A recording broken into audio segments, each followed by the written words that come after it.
Welcome to the closed session portion of the City Council meeting. I am calling this meeting to order. The time is now 5:45. Madam Clerk, can we get a roll call, please? Councilmember Gama, Here. Councilmember Hernandez. Here. Councilmember Perez, Here. Mayor Pro Tem Lopez. Here. And Mayor McQueen-Lejeune. Here. We will now hear public comments. Comments are limited to 3 minutes. Madam Clerk, does anyone have public comments tonight? No public comments for closed session. Great, thank you. Madam City Attorney, please read the closed session item into the record. Thank you, Madam Mayor. We have one matter going into closed session tonight. That is conference with legal counsel regarding existing litigation pursuant to Government Code Section 54956.9D1. The number of cases is 1.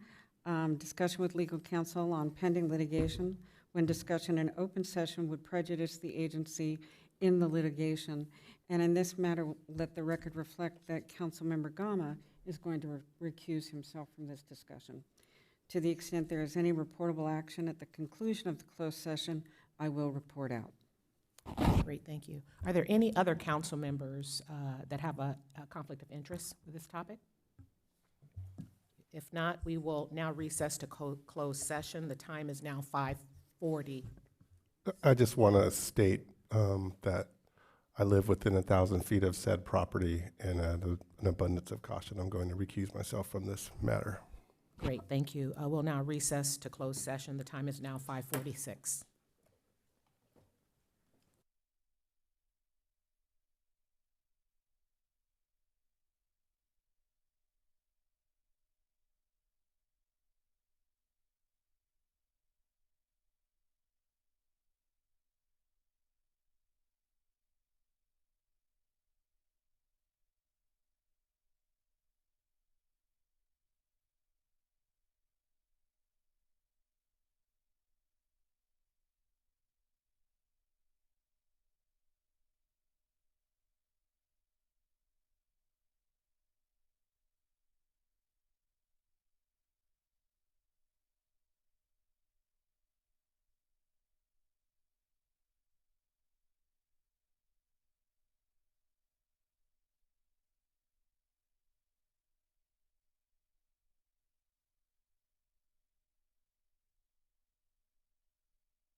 City Council regular meeting. I'm calling this meeting to order. The time is now 6:30.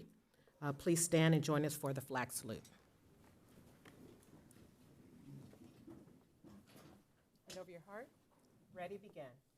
I pledge allegiance to the flag of the United States of America and to the republic for which it stands, one nation, under God, indivisible, with liberty and justice for all.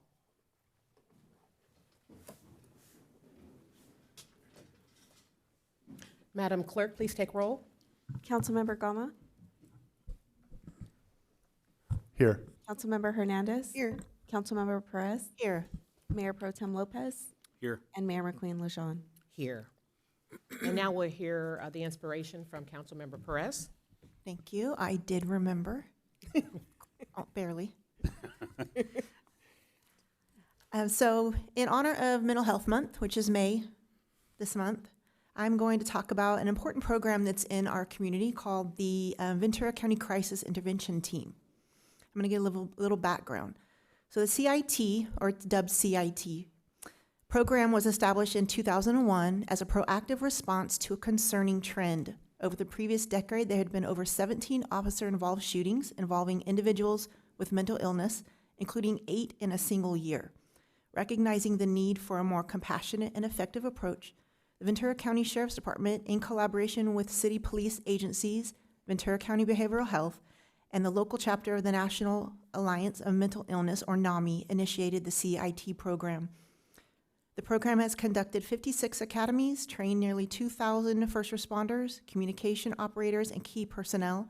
This extensive training equips officers with strategies to de-escalate situations and connect individuals to appropriate services.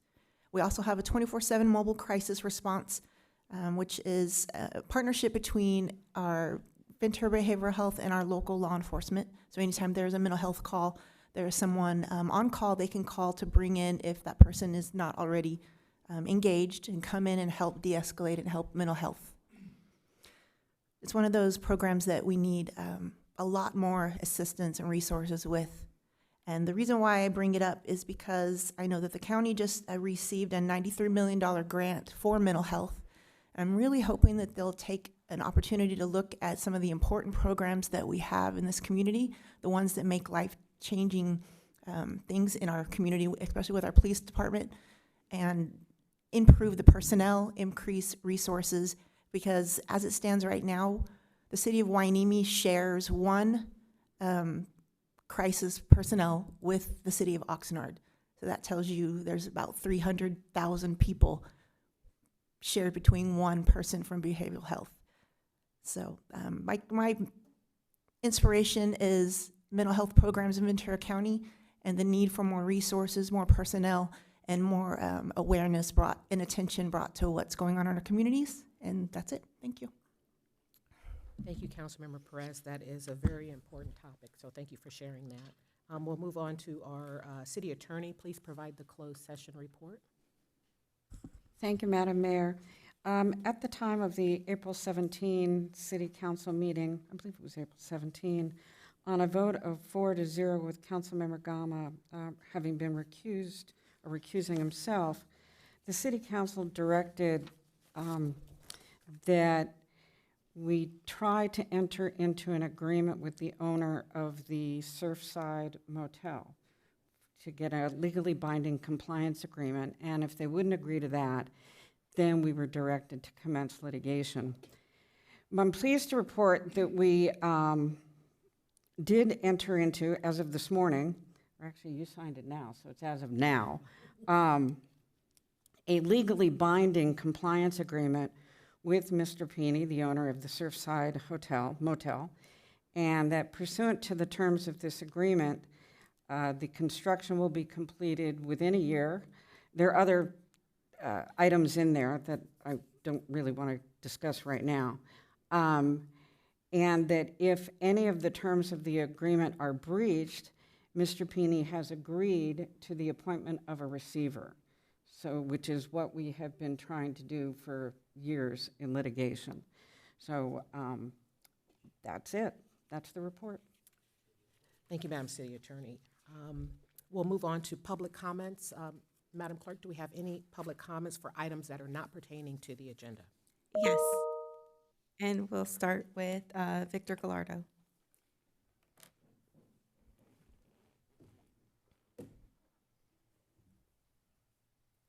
Thank you. Good evening, Madam Mayor and distinguished members of the council.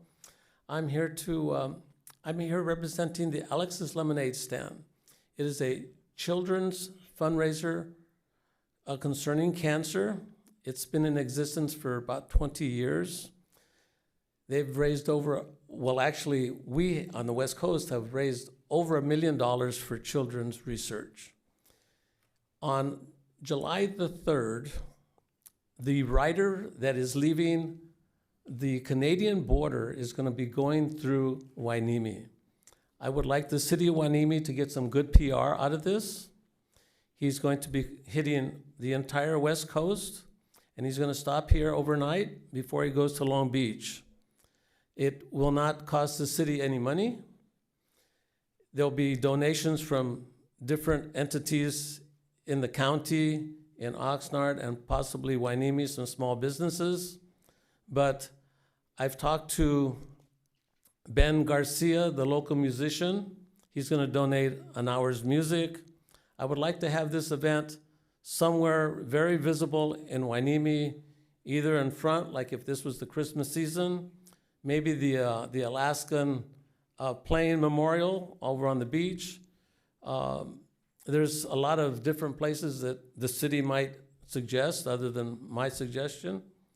And I just hope that the city can get some good PR out of this. I'm not asking any other entities here locally. Like I say, I want the city of Hueneme to get some good PR out of this, and hopefully it'll make the news, or some newspaper or television station will get a hold of this. I'm doing some groundwork. I just got this position a week ago in San Francisco, so I'm hoping that you will consider it, and if it comes through, I'm available to work with whoever is going to work from the city. Thank you. Great, thank you. There's some questions. Councilmember Perez? Do we have an approximate time as to? Yes. The rider is leaving the Canadian border on the 3rd of June. He should be coming through here on the 3rd of July because there's going to be a big festivity on the 4th of July and the 5th of July in Long Beach. Do we know his whereabouts as to the July 3rd, when we can expect him, or when you want to have this event? That all depends on traffic. It is a Thursday, the Thursday before 4th of July, a couple of things like that. Thank you. Yes. Any other questions? Any other questions? So you will keep us informed, though? Yes, absolutely. Travels. I would just like to get some information if it's okay with the city. Thank you. City Manager? I was just going to note, I believe we have your contact information if you send it to the clerk, Yes. so we'll have somebody follow up with you. Thank you so much. Do we need to put a future agenda item on that? Potentially, I think at this point, if we don't have all the details, but if it is something that can be done at no cost with minimal effort, it might be something that staff can just do on its own. But if what we can do is we'll follow up on that, and if we find that there is going to be any resources required, we can let the council know so it can be scheduled for a future item. Thank you. Yes, thank you. And thank you so much, Mr. Gold. Thank you very much. Becky Bruning.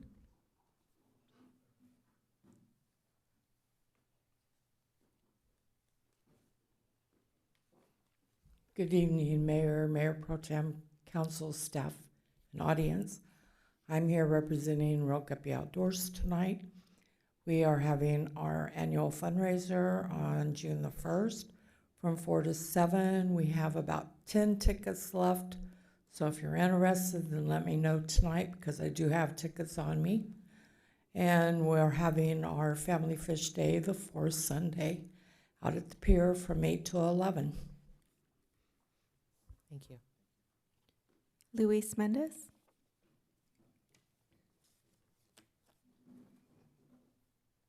Thank you. Good evening, Mayor, Mayor Pro Tem, council members, and staff in the community. I'm here just to give a brief report and summary on the Ventura County Area Agency on Aging. I've been representing Hueneme for the last 2 years. And this year is the 4th year. Every 4 years, they are required to submit a strategic plan to the county and then to the state for approval. And just so you guys know, some of the goals that they've identified this year in the first quarter, they worked on it from January to April. One is to help older adults maintain their independence and ability to live at home. 2, to protect older adults living in long-term care facilities. Provide home-delivered meals. Provide health insurance information and system navigation through unbiased counseling. Provide evidence-based classes that help prevent falls for seniors. Provide congregate meals. Prevent abuse and protect the rights of older adults, including case management for those that have been abused. Provide transportation, and to provide caregivers with information on how to assist about the available resources for the aging population, and communicate to the public who we are, their services we provide, and the resources that are available. So that's why I'm here.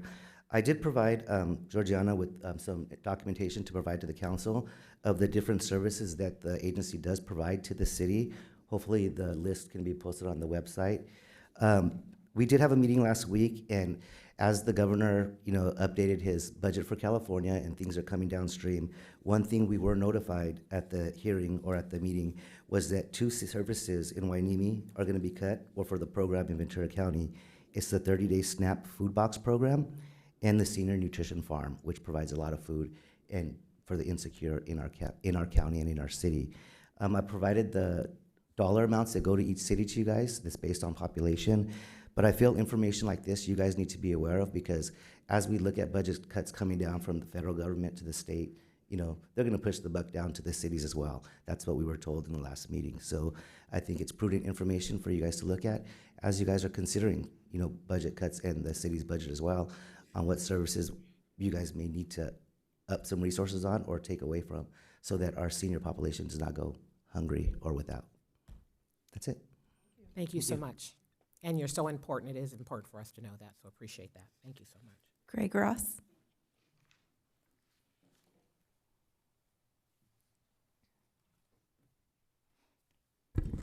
Hello, good evening. I live in Port Hueneme for many years, Greg Ross. We live adjacent to the port. As I've said before in this meeting, the port of Hueneme is the closest port on the West Coast in terms of high-density residential to any other port on the West Coast.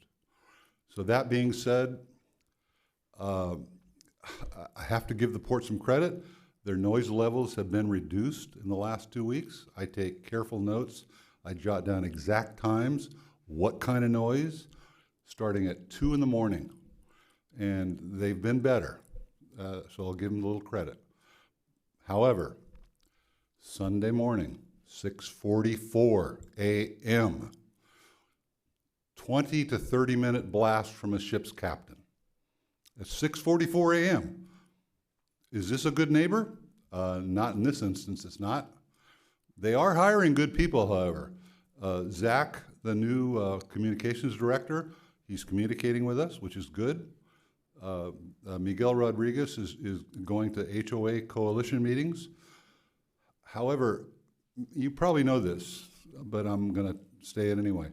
There's 30 plus HOAs in the city of Port Hueneme, and 45 to 5,500 people live adjacent to the port.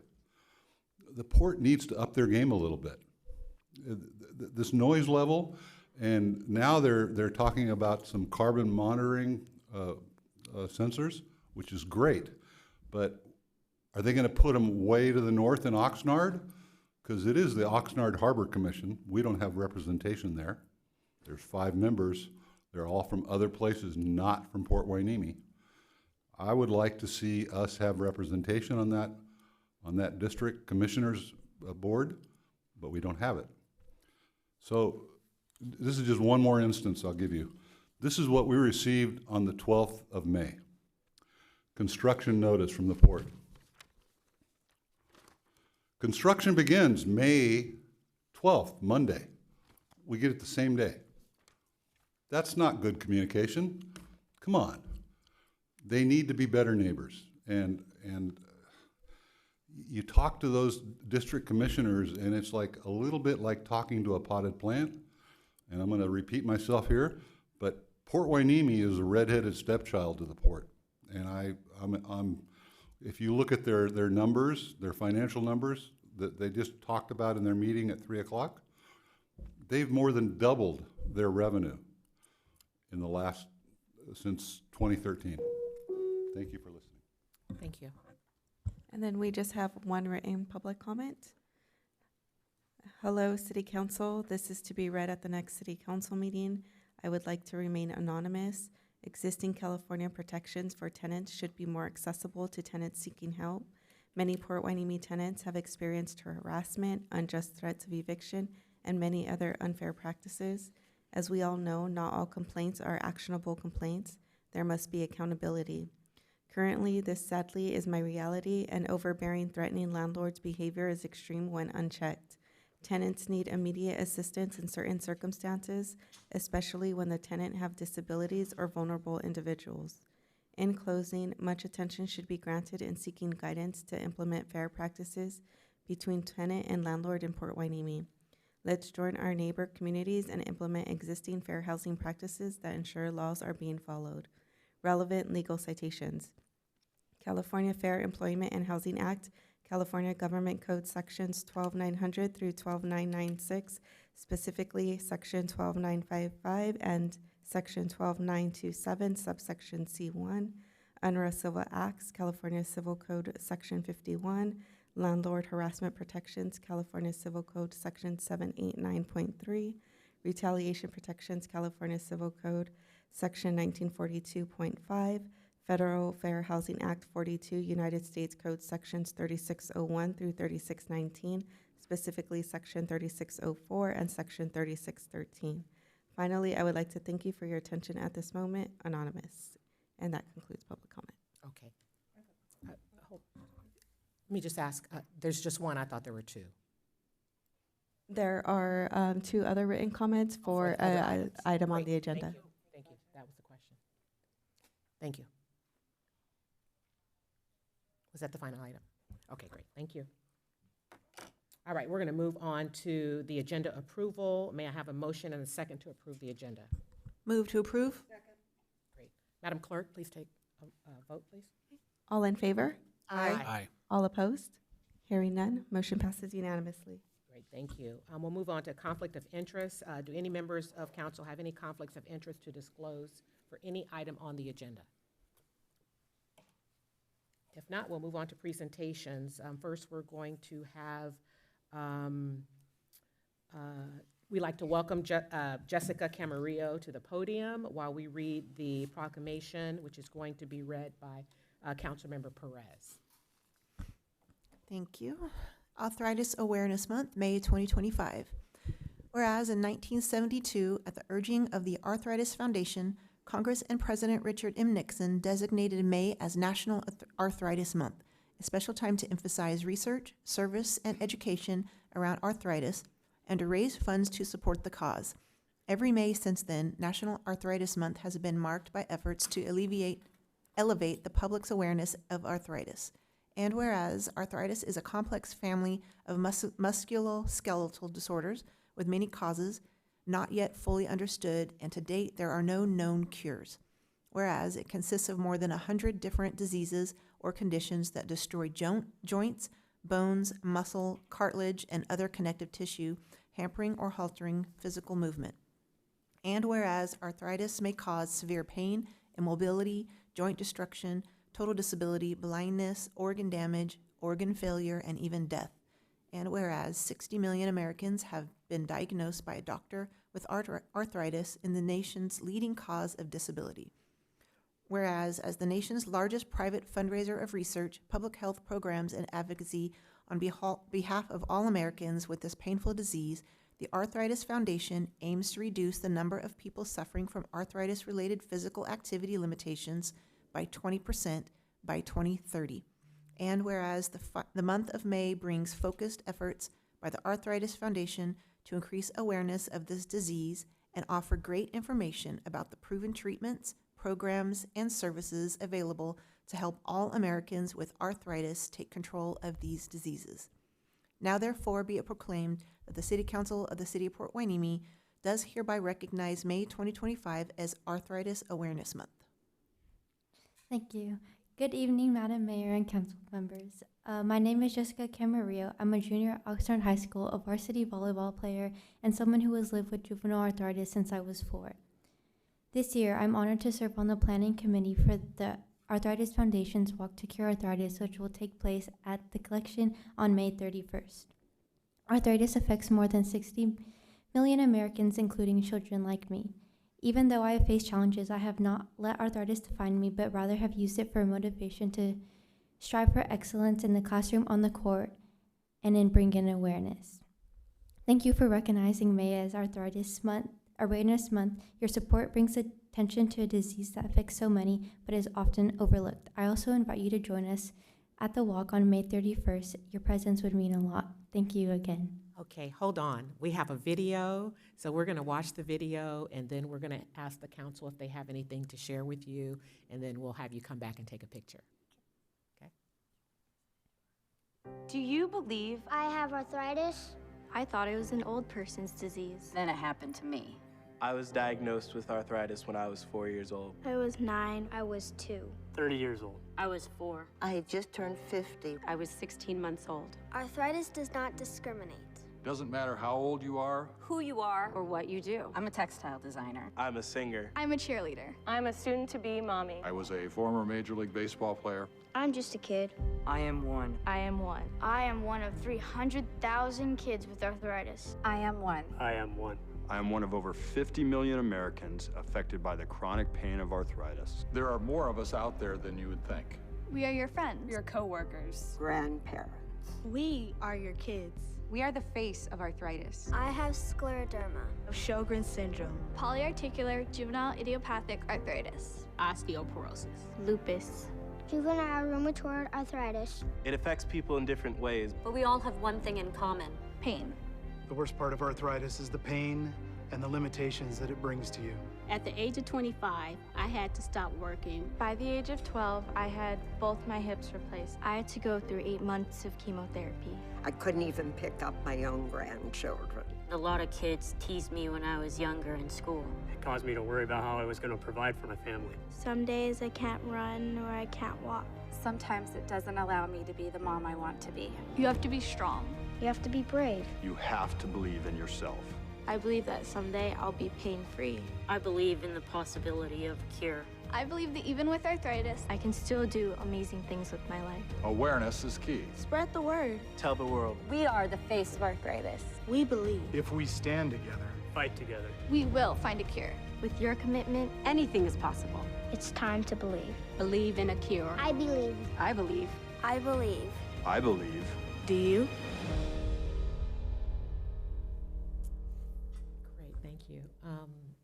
Any council members have any comments? Councilmember Hernandez? Thank you so much for being here tonight. You know, I know you don't know this, but when I was very young, I discovered I'd have scoliosis, and since then developed osteoporosis. So it is a very real thing happening to children, and living with it is not easy. So thank you for bringing the awareness to us tonight. Really appreciate your presence here. Thank you. Thank you. Anyone else? No? I have a comment. You know, even though we know children suffer from these things, you don't really think about it every day as children dealing with this on a daily basis. And we always think of adults get this issue because, you know, as we age. But I just thank you for your courage. And when did you find out that you had what condition do you have actually? I have juvenile rheumatoid arthritis, and I found out when I was 4. And you're still able to play volleyball and everything, and I assume you're on medication and you have to do any physical therapy. What type of things do you have to do to keep it under control? Yeah, I used to have to do a lot more medication, but right now I just have to go to LA every 5 weeks and get an infusion. Oh, that doesn't sound fun, but I'm glad to hear that it is less hard on you than what it was. Thank you for coming and sharing your story. Yes, and I'll just say, thank you for coming out today. It really shows your bravery and strength. And so I'm sure your family is just looking forward to all the wonderful things you're going to do in the future. And so just so glad that you came to spend some time with us today. So thank Madam you. Mayor, may I make a comment? Yes, you should. Thank you. I think you said you were a junior in high school? Yes. Have you thought about UCLA? We're all Bruins, or I'm a Bruin, so think about UCLA. They've got a great volleyball team, so go for it. Over to you, Councilmember Gama. On behalf of the entire city council, we're going to present to you this proclamation. And we want to thank you for coming here, and thank you for having the courage to step up and talk about something that's very personal to you.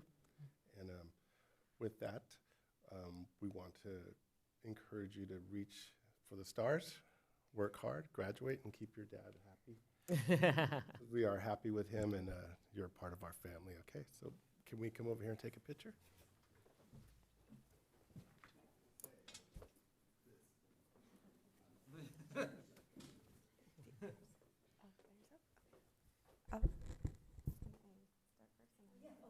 No worries. 1, 2, 3.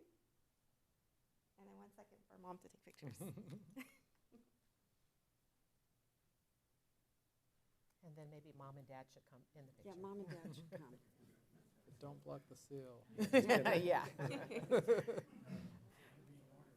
Chief, you need to line it up properly. Don't block the seal. Here we go. Oh, yeah. Yeah, line this up.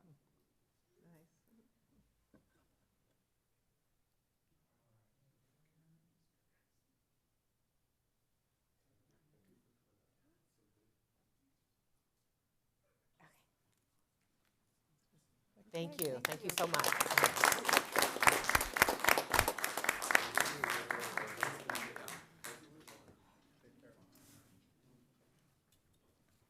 We're going to move on to our next presentation. Councilmember Hernandez will read the Asian American and Pacific Islander Heritage Month proclamation. Thank you, Mayor. Tonight's proclamation is for all our Asian American and Pacific Islanders who live here in Port Hueneme. We are, in your honor, recognizing May as Asian American Pacific Islander Heritage Month. Whereas Asian American and Pacific Islander Heritage Month is observed throughout the United States in May to celebrate and honor the significant contribution, vibrant cultures, and diverse histories of Asian Americans and Pacific Islanders. And whereas the month of May commemorates the first Japanese immigrants' arrival to the United States on May 7th, 1843, and the completion of the Transcontinental Railroad on May 10th, 1869, significantly contributed to by Chinese immigrants. And whereas the city of Port Hueneme takes pride in its vibrant AAPI community, whose members have profoundly enriched our city through their entrepreneurial spirit, dedication to education, military service, public service, arts, culture, and community leadership. And whereas despite the invaluable contributions of AAPI individuals, we recognize the historical and ongoing challenges faced by these communities, including discrimination, exclusion, and hate crimes.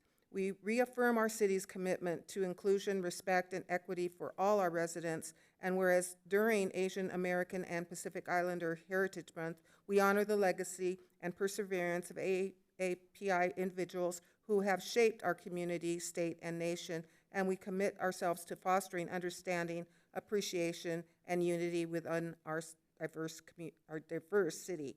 Now, therefore, be it proclaimed that the City Council of the City of Port Hueneme hereby recognizes and proclaims the month of May 2025 as Asian American and Pacific Islander Heritage Month.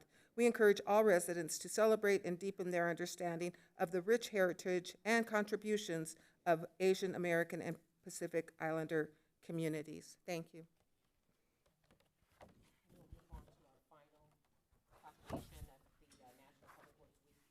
And annual project update.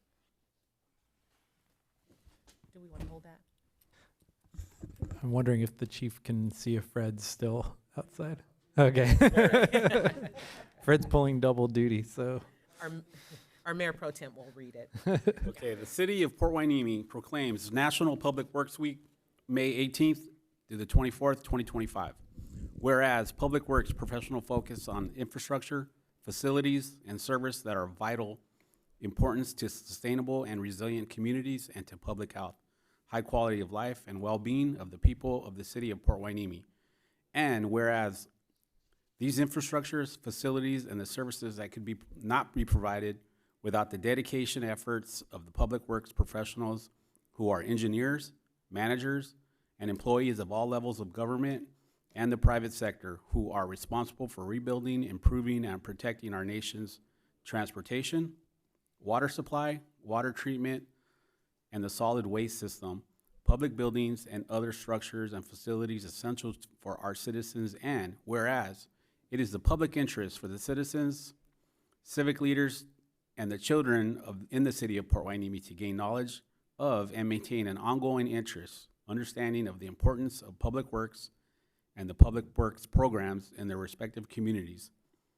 And whereas the year 2025 marks the 65th annual National Public Work Week, sponsored by the American Public Works Association, Canadian Public Works Association. Now, therefore, be it proclaimed that the City Council of the City of Port Hueneme does hereby designate the week, May 18th through the 24th, 2025, as National Public Works Week. We urge all citizens to join with our representatives of the American Public Works Association and the government agencies in the activities, events, and ceremonies designed to pay tribute to our public works professionals, engineers, managers, and employees, and to recognize the substantial contributions they make to protecting our nation's health, safety, and advancing quality of life for all. Proclaim this 19th day of May, 2025. Thank you. Over to you, Mr. Camarillo. Well, on behalf of the entire Public Works Department, I'd like to thank you all for the proclamation and the recognition. We have a great group of people that are truly dedicated to all of the things that were mentioned in the proclamation and making sure that our community has everything that it needs as far as public services to make their everyday lives better. Great, and it looks like we have an update. Who's going to do that? So do you want to do that? And I have that. So We'll do that. combined with that, we have our annual Public Works update.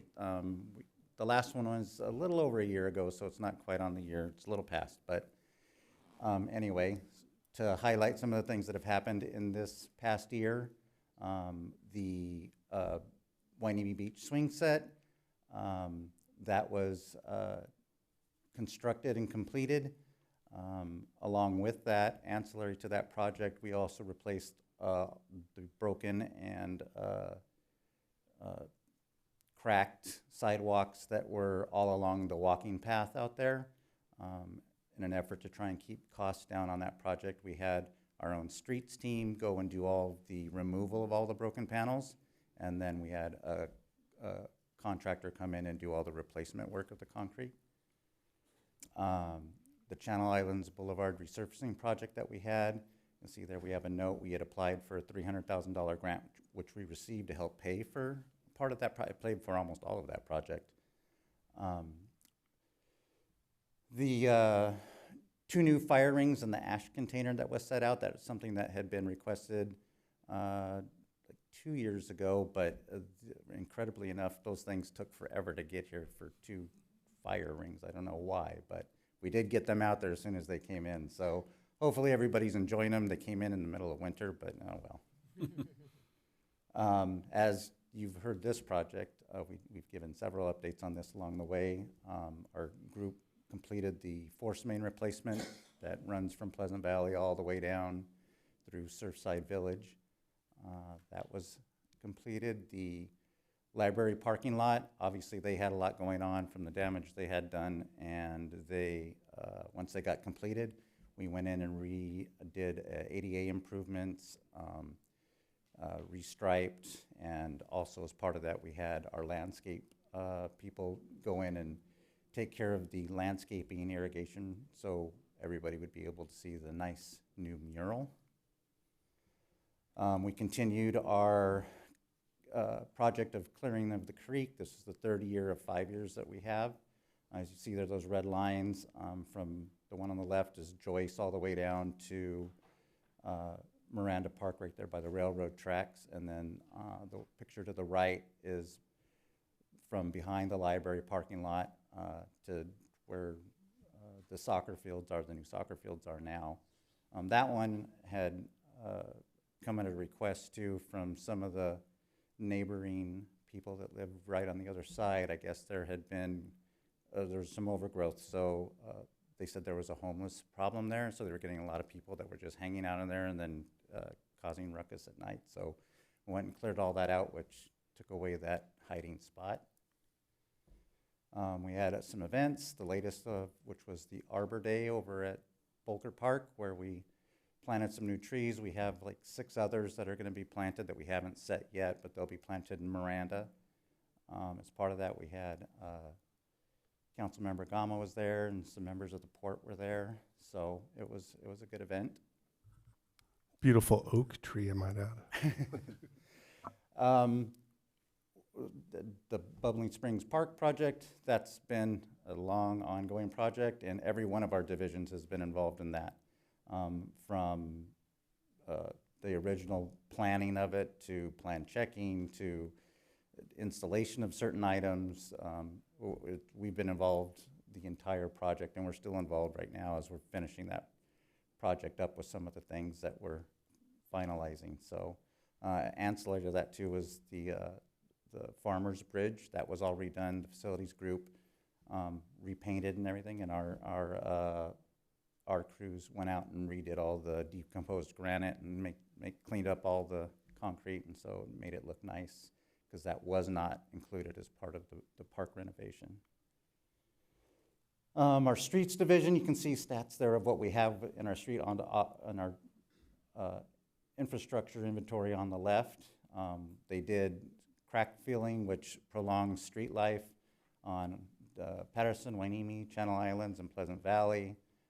Dozens of small potholes. We did patching of the streets for the water department for their projects like valve replacements and water line repairs, major sidewalk repairs, upgrades, and fixed over 24 tripping hazards.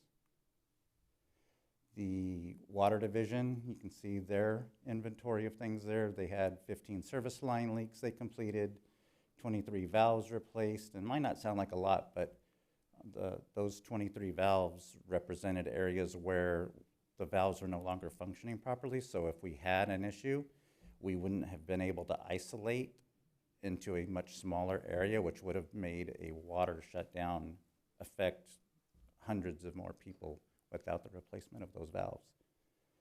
The water group also runs the water agency, and they had the filter membrane replacement design completed.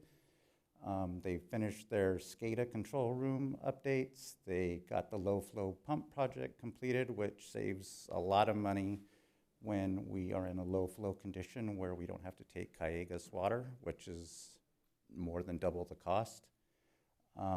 And they got the design started on the water tank, which the membrane and the water tank will be something that will be completed this coming year. They've started on the Hueneme Road water line project, which is the first real project of what we hope will address the water pressure issues throughout the city.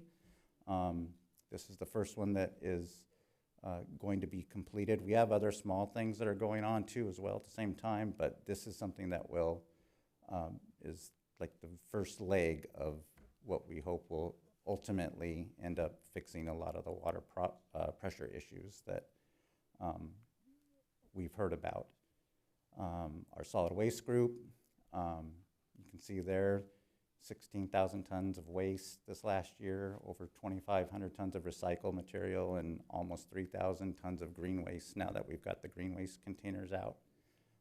So very busy. We also, they also take care of, through a contract with the Navy base, we provide services to the Navy as well. So those numbers include that tonnage, so, but it's still something else that they're involved with. So our fleet, you can see there over 160 work orders of either preventative or corrective maintenance done on our equipment, and including our commercial vehicles or passenger vehicles, over 200 pieces of equipment like our riding lawnmowers, our tractors, blowers, chainsaws, all that stuff that the crews use in order to make sure that everything's kept nice. Landscape, on the bottom there, you can see 4,000 trees, the amount of acres we have, the maintenance of the Bubbling Springs corridor. They've done some other projects, helped, like, as I mentioned earlier, the bridge, the irrigation pump that needed to be replaced out at the beach. They take care of all the sand mitigation and the sand raking to make sure our beach is clean and stays clean. Our engineering group, who's been just completely swamped this last year, they had the sewer force main project, but beyond that, they also had all those other projects that I mentioned before, this resurfacing, swing set, sidewalks, parking lot, almost 100 permits, encroachment permits, film permits, grading permits. And again, at the same time, we had both the force main and the park project going on, which required a lot of attention. The other thing that our engineering group does is pursue grants. We've secured those on the left are the ones that we've received. You can see there it's over $1 million. We have some of those projects will be coming back to council for your approval as those projects actually come on board. And we are always looking for new grants. We have one that we recently applied for. We had the package turned in on Friday. That's for $4.5 million. So hopefully, keep our fingers crossed that that comes through.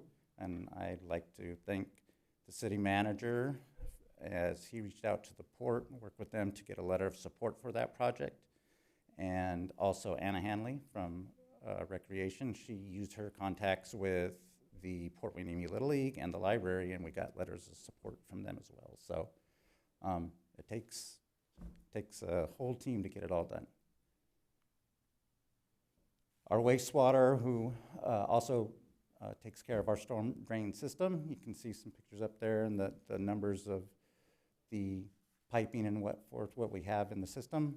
We just got our new camera truck not too long ago, which came to you for approval. So that started our inspection and cleaning of the system again. That will help us identify future projects through that analysis. So they're busy with that.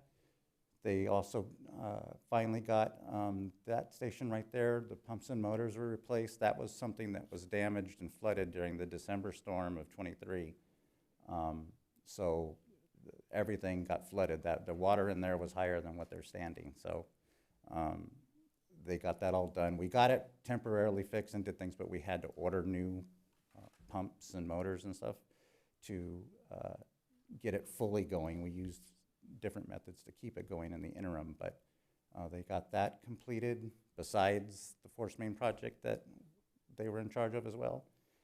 And then finally, we have a list of things of projects that will be coming in the near future, and all of them will be coming to you for approval and award. So we've got a lot of stuff planned.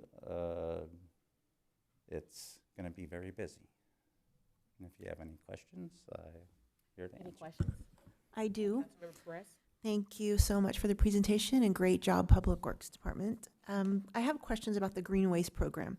Remember when it first came online, it was a state mandate and everyone had to get into compliance. And at that time that we started it, we didn't really have a facility that I was aware of where we would send the green waste. I'm assuming we do now have a place. Yes, right now it's just commingled. The individual food organics they'll accept it at both Del Norte, well, at Del Norte, or we can directly take it out to the landfill, but we're not going to do that. It's too much of a burden for the amount that we're getting thus far. But we are expecting the straight food processing where it'll just be food and there won't be anything mixed with it, no grass or clippings or anything else. That will go to a separate place that they'll do something entirely different with. Are you seeing that the program is as effective as what it intended to be? There's some hesitancy with people. I mean, it took us quite a while to get some places to even want them because they were afraid that it was going to attract vermin or smell or do something like that. But I mean, ultimately, we don't have a choice. You know, the state's mandated this. But little by little, it's coming online. We've seen the tonnage rate start slowly going up. So hopefully it becomes more mainstream. We're working right now with a consultant to help with the compliance reporting and getting better PR out about it to generate more interest and get the general public more willing to want to use the service. And that leads to my final question. I see still a lot of complaints about it and people grumbling about it. That, you know, nobody's happy with having to have a third trash can. But for the record, for public dissemination, what is the purpose of having the Green Waste program? What is the purpose behind the state's mandate of it? Yes, it's to go ahead and get as much possible recycled where we're not filling the landfills. It's most of what they're doing with the organics is they want to turn it back into a mulch that's reusable. They put it through a process, and then so it's not going to the landfill. It's actually being reused and recycled again out in the general public. All right, thank you. Councilmember Agama. So the yellow cans are still sitting over at Public Works, right? And those big cans are alleged to be for food? Those are straight food waste. That's what those will be. Right, And that's a color-coded system the state has, so people know what belongs in which can. So would a chicken bone go in the food can or the organic waste can?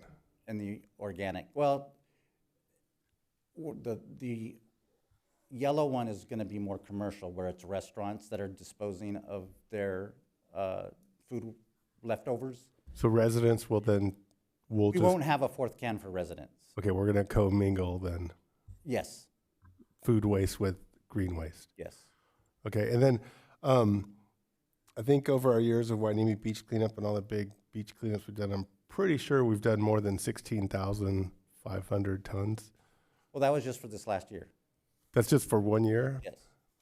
16,000 tons? Yes. Seems like you'd have more than that. 16,000 tons. Okay, yeah, that is a lot. I was thinking, I dropped a zero off. Okay. For a small city, is that, I mean, do we have like national average of trash per that we compare to, or? We're kind of on average with cities our size that are not rural. Like we're kind of commingled here with everybody else. But there are agencies that do have better numbers with regards to recycling and the organic waste stuff, especially where there are a lot of people that are more environmental. You see up in the Northern California where you have a lot of cities like Berkeley and them, they're on a zero waste mission. So the port's heading towards zero waste. It's ambitious, and I guess if enough people did it, yeah, it's possible, but getting everyone to want to do it, I mean, we're still fighting with people about wanting us to pick their can up for their green waste, so I don't want it. Yeah, sometimes I don't put my trash can out because there's so little trash in it. And then the guys are great. They're like, hey, your trash can. But, you know, same thing with the green waste. It takes me 3-4 weeks to more than halfway fill it, and then I'll take it out. But I really appreciate everything you guys are doing. And I thought we were told at some point or that we were going to have a food waste for residents. Not for residential, it'll be for commercial. Okay, just want to double check on that. Thank you. Thank you. Councilmember Hernandez. Yeah, thank you, Mayor. Thank you, Mr. Camarillo, for all the good work that your department does. You guys are out there all the time, highly visible to me. I notice when you guys are out there, and the work that you do is just what you presented tonight is just amazing.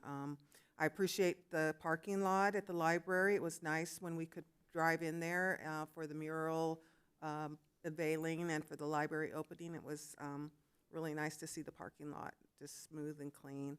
I appreciate your work on grants. I am always looking for grant opportunities through SCAG. I sit on the Transportation Committee, so if there's anything I can do as a member of that committee, please let me know.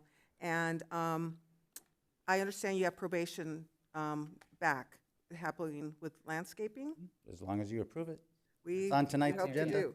Okay, well, we're working on that. Okay, we'll get to that. Thank you. Anyway, thank you to all your staff and for your hard work. Yeah, Mayor Pro Tem. Yes, that's quite a bit. There's a lot of congratulatory things that your department did. Bubbling Springs Park is a huge success. I mean, I live on Park Avenue, so I get to drive Bubbling Springs, and just to see the amount of people using that is just great. They're loving it.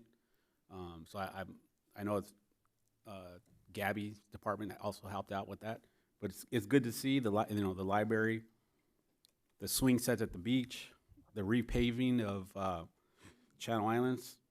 The sewer line was a huge project. You guys had a packed year, and hats off to your department. So your guidance and your leadership, contributed to all the successes within your department. So congratulations on that. I'm walking down the beach and I see, everybody's happy. Everybody's walking around there exercising, and everybody's enjoying Hueneme, and that is attributed to our Public Works Department. So thank you. Thank you. Yeah, Mr. Camarillo, I think everyone has already said what I was thinking about, but thanks for the presentation. It really brings to mind the work that goes on in the Public Works Department. I always see you sitting here and I was, oh, he's the Public Works, director. But then the actual presentation just showed me today all the elements that are under the Public Works Department. So thank you for your leadership.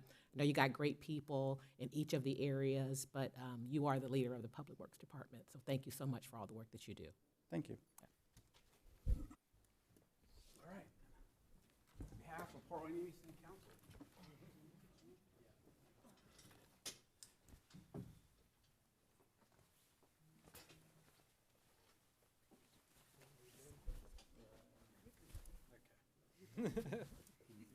Yeah. Okay, 1, 2, 3. All right, thank you.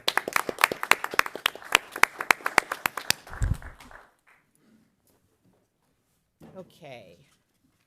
So as we come back together, we will now recess the City Council meeting and call to order the special joint meeting of the City Council and the Housing Authority and the Surplus Property Authority Commission. The time is now 7:23. Madam Clerk, can we have a roll call? Yes. Member Blackwell. Member Commissioner Gama. Here. Member Commissioner Hernandez. Here. Member Commissioner Perez. Here. Mayor Pro Tem Vice Chair Vice President Lopez. Here. And Mayor Chair President McQueen Lejeune. Here. Let the record reflect that Member Brown is absent.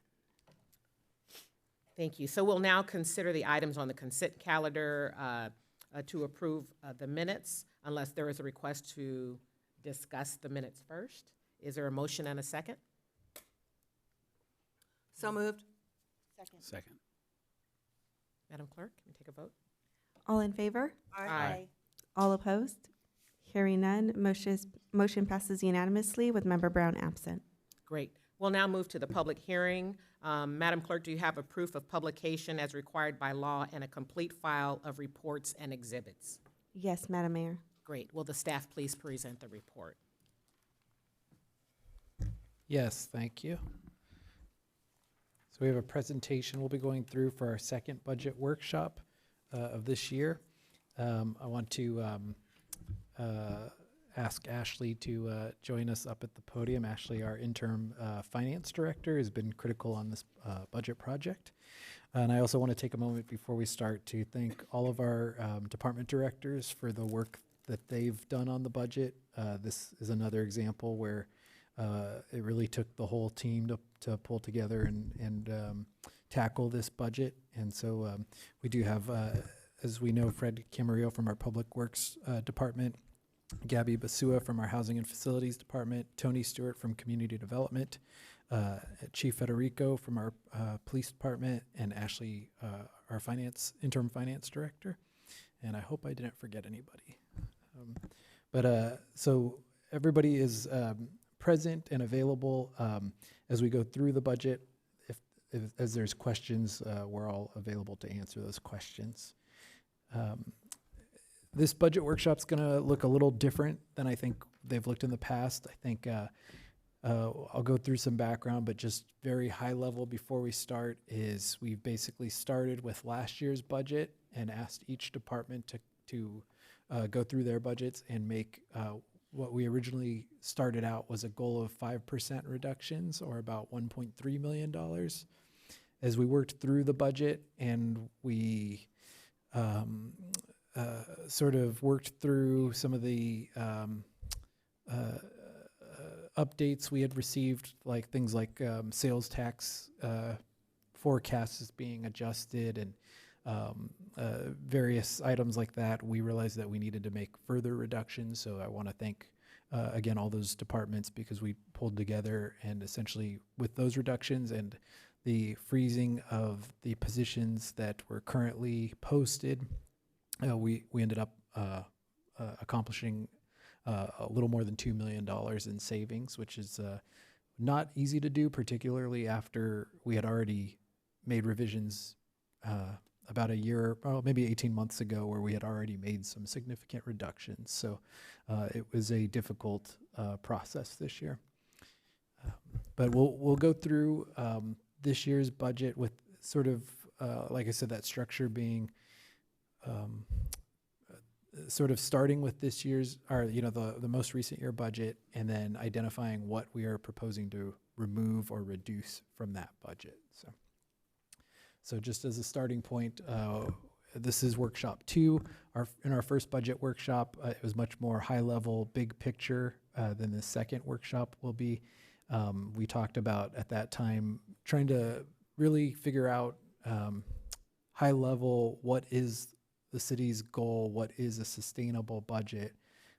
There's been sort of ebbs and flows, and we had some unique situations like being one of the first cities that had cannabis dispensaries open up. And so when you look back, our revenues have really fluctuated in the past. And so we talked in the last meeting about, what should our standard sustainable budget be? What should the goal be? And we had identified that, and that was, we'll get to the specifics, but we had identified a target goal, and that's the goal we worked towards in making those reductions to match those revenues. Secondly, we talked a lot at that meeting about sort of the next phase, the next 6 months, the next year being a phase of where we're all going to hear the word uncertainty quite a bit. A few of us were invited to attend the Port's World Trade Center event day and attended, and we noted that the word of the day there also seemed to be uncertainty. It seems to be catching on that that is what people are expecting over the next year. So we want to make sure that we're preparing for uncertainty, but not overreacting and not making unreasonable reductions, but trying to focus on reasonable reductions to get prepared for that uncertainty. And then the last note there at the bottom is just that because of that, we are taking reasonable steps, but we expect to have more budget adjustment conversations during the fiscal year, depending on what happens and whether revenues come in better than expected or worse than expected. It's just a year that we expect to make adjustments throughout the year. So as we talked about last meeting, trying to sort of identify what a reasonable budget is, we put this chart together, and I think from this chart, it's a little more clear of what I think we expect. This chart shows the last 2 years and the next 2 years and what we expect with revenues. I think the word I would use with those revenues is flat. Over the last 2 years, revenues of $27.23 million and $27.58, very flat, just a couple $100,000 difference. And then what we're expecting over the next 2 years is just more flat revenues with just minor increases of about a couple $100,000 each year. Mostly, that's probably going to be attributable to the property tax, which kind of continues to increase at a steady pace until something major changes there. So we think that's our reasonable, stable target that we'll be trying to match our expenses to. What the expenses show is a little different. It shows the challenge that we've had of in 23-24, we made reductions to try to match our revenues. But by the next year, just without adding anything, our costs increase with negotiated pay increases and cost of materials and equipment and contracts going up. And so we had to make reductions in this first year. And then what we expect is that to be a continuous battle of making reductions and then costs going up. So that's been a challenge that we've seen. And so in the below chart, I think a couple key things there is that chart shows what our fund balance is, our general fund balance. And so we talked a little bit at the last meeting about a lot of the reductions we've made so far is to make sure that we have the padding of that fund balance, that we're not dipping into it for as long as possible, and that it's there to be able to react to economic uncertainty and potential issues. So as of June 30th, 2025, that fund balance should be at about $7.5 million. And what this chart shows then is that after the 2025 revenues and expenditures, which we propose to be balanced, and then it gets a little complicated, but because we're reducing our expenditures, it actually means that we have a sort of a surplus in our emergency reserve. And so that surplus, since it's 6 months of our operations, actually goes, the reserve goes down, and the reduction actually means $1 million goes back into the fund balance. And then that's offset by the capital improvement projects of about $600,000. So we'd end that year actually with the fund balance going up to $8 million, really just because that emergency reserve money moves from the emergency reserve to our unassigned fund balance, which is good. But then you can see on year two, kind of fast forwarding, that it drops back down to about $6.8 million because that year there is a deficit in year two of the budget that we're proposing to be covered with that fund balance. So essentially the extra fund balance that can, the extra money that can roll into the fund balance in year one will roll back out in year two to cover the gap in year two. So very simply, we've tried to put together a balanced budget, even though I still think we have work to do structurally to make sure that in future years, because the challenge is year two does end up in a deficit that's covered by that fund balance, but and then moving forward, that gap could get bigger and bigger unless we keep making adjustments to stay balanced. The other thing about that too, I want to note, because normally I wouldn't recommend adopting a budget with a deficit in year two, but there's also some other things that we expect to happen. We know that we have some things like some pending retirements and things that will probably happen during year one that then will roll into savings for future years. So there are some steps we'll continue to take to get balanced in those future years. And so that last chart I just showed kind of showed the detail, but at a simple glance, the unassigned fund balance which would be estimated at 7.5 million on June 30th of this year, like I said, would grow because of that emergency funding reduction, but then it drops to balance the budget in that second year. So you can see sort of, from 7.5 million to 6.8 million in 2 years.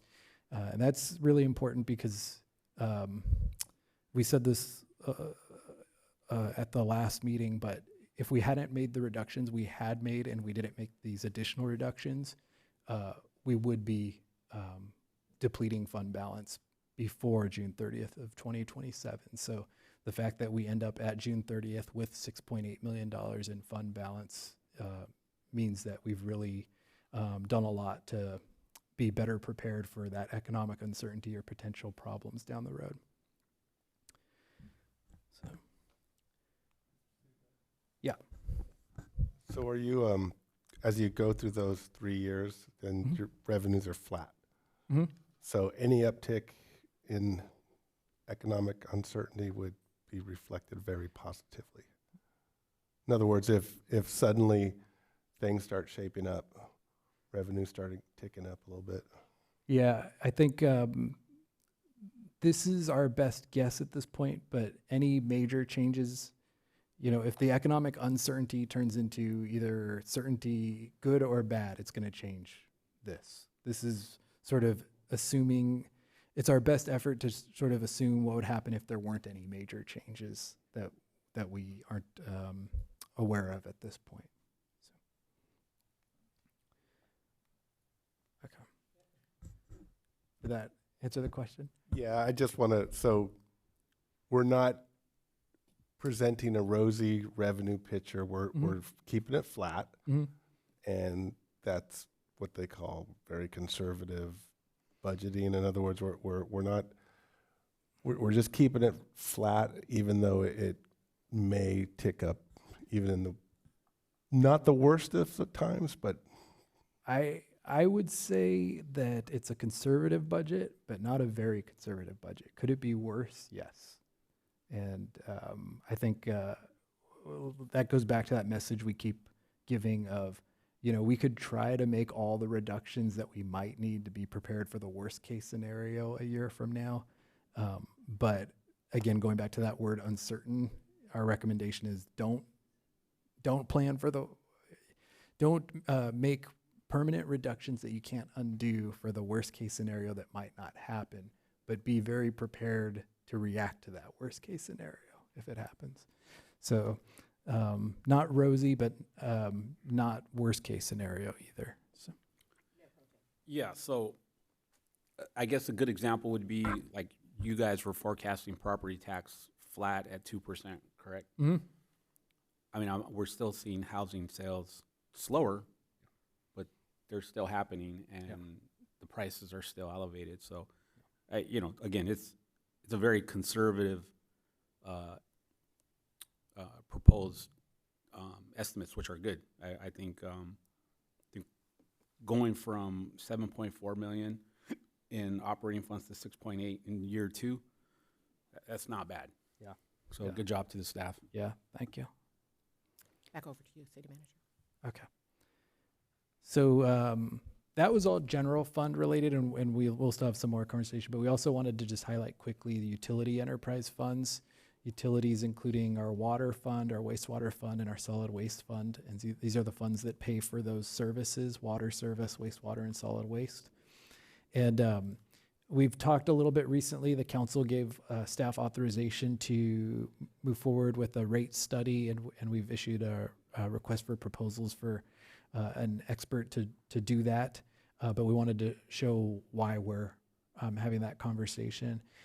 We talked when we went through that process, we talked about water had been the fund that had done the rates, had looked at the rates most recently.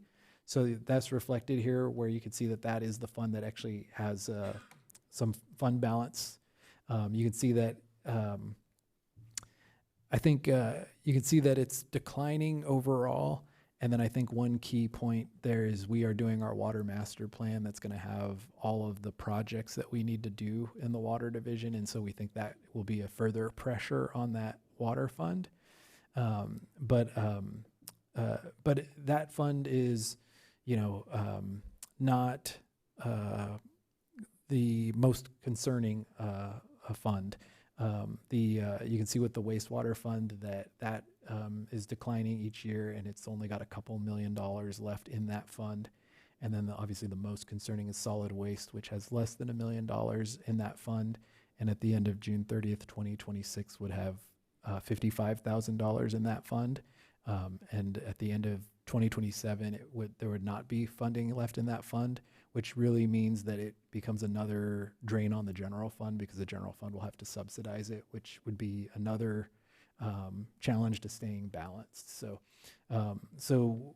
we wanted to illustrate that when we talk about why we're looking at the rates. It's because the solid waste fund primarily, but we want to look at all of them and make sure. But the solid waste fund isn't going to sustain itself unless we make some adjustments to it. So that is just a little bit on the enterprise funds. And the enterprise funds are also relevant when we talk about CIP. Fred showed that list of all the projects that Public Works has.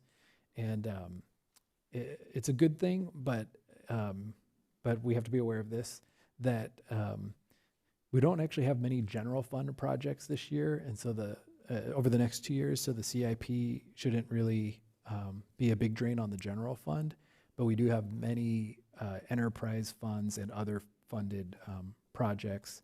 And so as long as they have the funding, that's great. But then when you look and you see, for example, solid waste, the funding level it has, that could be a concern as well.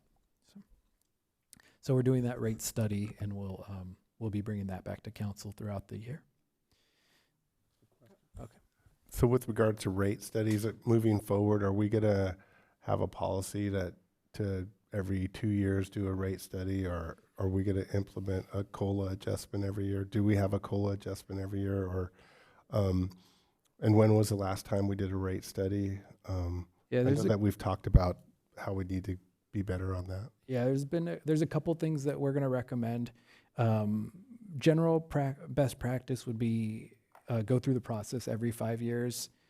Even if you're not increasing rates, at least go through the process and make sure that they can cover all of their costs.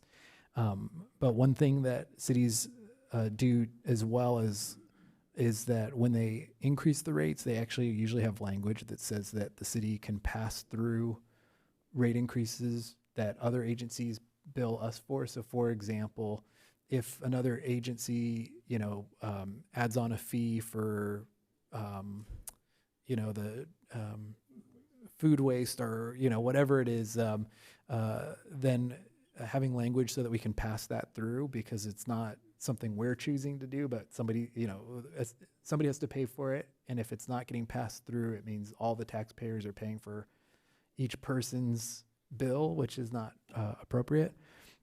So we want to make sure that we include language like that. In the past, we haven't included that language. And so if somebody added a fee on in the middle of the process, we just had to eat that fee essentially. So we'll be looking at trying to come up with that 5-year standard with that language that allows us to pass through costs when they get charged to us. Is inflation a pass-through cost? It could be in certain circumstances. Like, for example, I think one example of where this was a problem for us is, for example, if Callegas is selling us water and they increase their rates because they're increasing it because of inflation and COLAs and everything else. But if we don't have that language, then we end up potentially eating that cost. Great. Go ahead, Mayor Pro Tem. Yeah, do we, I know we use most of our water comes from United Water, which is the cheapest. Do we review their board meeting minutes? Because I did attend one of their field trips, and they were speaking as if rates were going up. So I was just curious, do they present, how are we communicating with them? We have a few ways, and one is a few of us will get sort of updates from United and Calleguas, and so we will get notified that that they're considering a rate increase and or whatever they're proposing at the time. So that does come through the city. Typically, we get notification of that, and then I think last year even we made sure to post public notice of that as well, because it's a 218 process where people can protest the increase. So we try to make sure we're aware, or monitoring it, and that we're making people aware when it's happening. So. Any other questions? Okay, back over to you. Okay, and so that's all background and big picture. The next couple slides are going to be now, what reductions were proposed by across the departments. So again, sort of if you keep in mind, it's like starting at the level of service that we currently have. And then these are the reductions that are being proposed from prior budget. And so just to be clear, so the amount being, the amount that's listed on these slides is the amount that we're proposing reducing. It's not the total amount. And we were trying to keep it simple, but there's benefits to either way, but we were just trying to keep the presentation very simple, so we didn't want to bombard people with information. And so we went through department by department. I'll try to summarize, but we have the lists of everything that's being reduced. But a lot of things are looking at things like contracts that we have, and trying to reduce those contracts, looking at supply budgets, training and travel budgets, subscriptions for items, printing services, and administration. This is probably administration specific, but reducing some budget for recruitments, for example. And so we did our best to try to find those types of reductions that wouldn't really impact residents at the service level. And so in the administration department, for example, most of the reductions are of that level.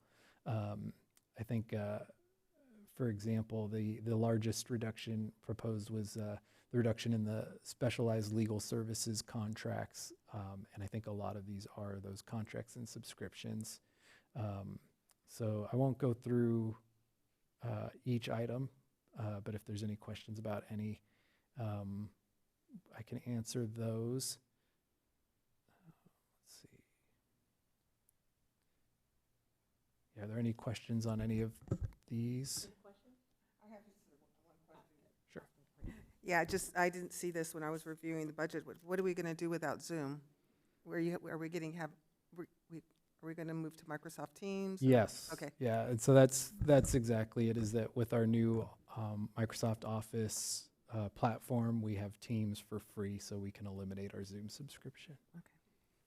Yeah, I don't see, I had a couple of questions. So the Zenefits is the site for so is there another way that employees will be able to? Yeah, and a lot of it was that, and I want to thank our staff for these types of items where we were looking at making a change to how we did things. In some cases, we made it happen quicker so that we could reduce the contract. And so we have a new program that HR's utilizing, and so the Zenefits tool can be eliminated without, and we'd still have a way to get information out to employees regarding HR benefits. Okay, and the other one that I don't see on here was the extension of contracts, computers from 3 years to 5 years. What's the implication of that? Yeah, and so I think that might be on Capital. Yeah, it might be on another slide, but okay, yes, that is, there are, we were looking for, kind of no-brainers, but we ran out of those. And so then we had to really make some difficult decisions. And I think one of the difficult ones was the city's had a goal of getting to a 3-year computer replacement goal. I don't think we had ever reached it, but we did have to sort of stop and say, it was a good goal when we could afford it, but now, we're moving back to the 5-year goal. It just means, if it just means people are going to have to use their current computers longer, but we don't think that it's detrimental at that point. Okay, So. thank you. I didn't know that you had not got to the 3 years. Yeah, Thank you for that. yeah. So there's a few items, and I'll try to mention them, but there's a few items when we go through here where it was like we had a good goal to get to this point, and it's like, well, we're just gonna have to go with good enough for a couple of years. Councilmember Hernandez. Yeah, there's some items on here that I didn't notice in the staff report, and I imagine I think you identified the community events in the staff report, unless it's changed at all. Well, it's broken out. We tried to kind of summarize it in the presentation. Okay. So. But it's in the staff report? Yes. Okay, so there's nothing new? Yeah. Since? Oh, no. Yeah, so everything that staff we're report. proposing should be in the Okay. staff report. What about the county election expenses? What's the impact that cut's going to have? So there's an example where in past years, the city would budget for an election every year, but we really only have elections every other year. And so we don't expect to have a city election this year, 25 to 26. So we took that money out. If, for example, the council decided there was something important that they needed to put on the ballot, then we would just have to tell you that we need to find funding to pay for it, basically. So, that's an example where and actually it's a really good explanation for why on year 2, some costs go up. And because year 2, we expect to have an election. So that funding has to be in year 2, but it's not in year 1. All right, very good, thank you. All right, any other questions? Okay. So that was administration, which includes city managers, finance, HR, IT. The next slide includes both finance and community and economic development. In finance, and in the staff report, it's explained a little bit more, but we are proposing restructuring the department to be able to eliminate the deputy director position and reclassify a manager position to a specialist position. That position is currently vacant, right? The manager one? The manager, yes. Yeah, okay. Thank you. So that reorganization / restructuring of the finance department would result in $184,000 in savings. This one is an interesting one, the pass-through of credit card fees. A lot of cities, kind of similar to the conversation earlier, a lot of cities have adopted language where when people use their credit cards, and especially as rewards credit cards are used more and more, and the fees to, it's what people have seen all around where restaurants now a lot will say, minimum transaction or, not allowing certain credit cards. But since now those credit cards have higher fees to the agency using it, a lot of cities have adopted language saying that those fees need to be passed back to the person using it. So, if you're using your credit card, it's an additional 3% service fee or something like that. And so we're going to be proposing some language like that. And so that it adds up. As you can see, the credit card fees are not insignificant. So that'd be $71,000 in savings. For community and economic development, the largest reduction is related to our community development director, Mr. Stewart, has announced he's retiring, and so congratulations to him. And so we're going to look at freezing the position and an interim solution that would result in a cost savings of about $200,000. And then the other reductions in that department, there really is not significant costs other than just the positions that exist and that are filled.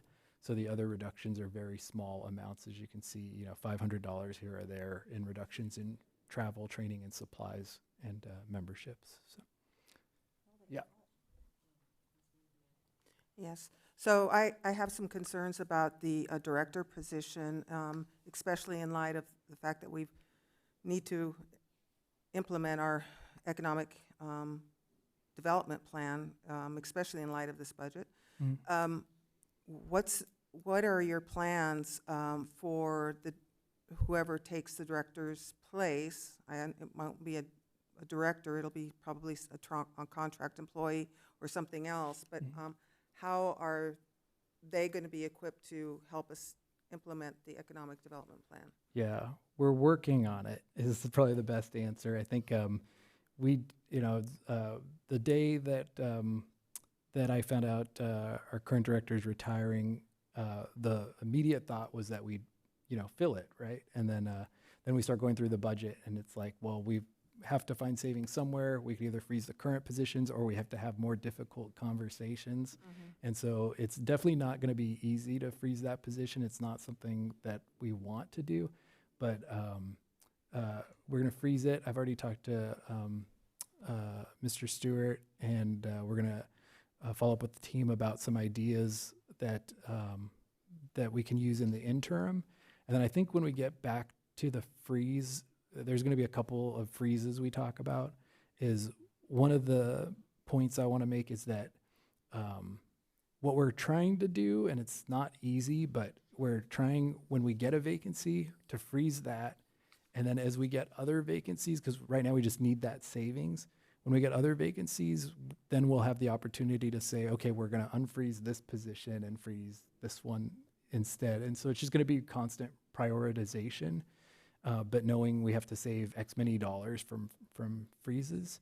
So right now, those are the ones that are vacant, so those are the ones getting frozen. But if some of those other things happen, like we've talked about, different retirements or vacancies that we're expecting, then as soon as one of those happens that is a lower priority, we would prioritize filling the director position. So I wouldn't necessarily say that I expect this to be frozen long term, but I think it's the first step while we go through that process. All right, thank you. Yeah. Okay. I have one question. Sure. On the economic development plan, it concerns me a little bit that,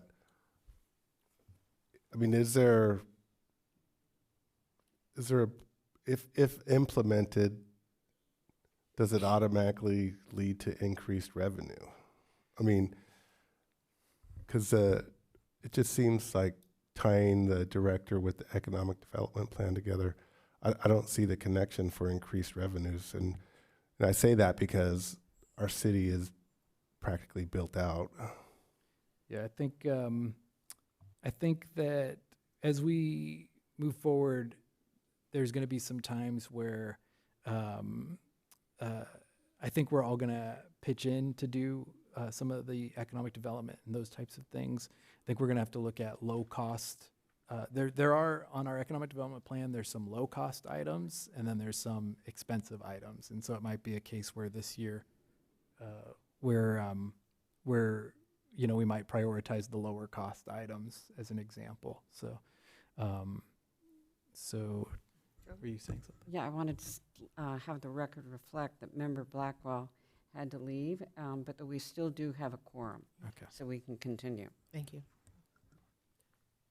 Okay. Any other questions? Yeah, if I could just respond Councilmember Hernandez. to that line of discussion. I was looking through the line item budget here, and there's a item here called Other Tax Tourism Business Improvement District, which I think would be an item for discussion later on down the road on how, I don't know that we actually have such a district. There's only $1,000 in there, so maybe, there seems to me to be some potential for growth and some ideas around how we might build that dollar amount and how we might plant some seeds in that tourism business improvement district, wherever it may be. I think one of the things we said last meeting, we didn't say up front this meeting, is right now major focus is on reducing expenses, because that's the thing that we can really control immediately and kind of get in front of. But in the next year, another focus is going to be on looking at revenues and how to pay for things. So, for example, coming up with some ideas on how to pay for for economic development projects and things like that. So that is sort of, it's something that we know we need to look at, is how to increase revenues, and particularly for certain items that we need to do. So.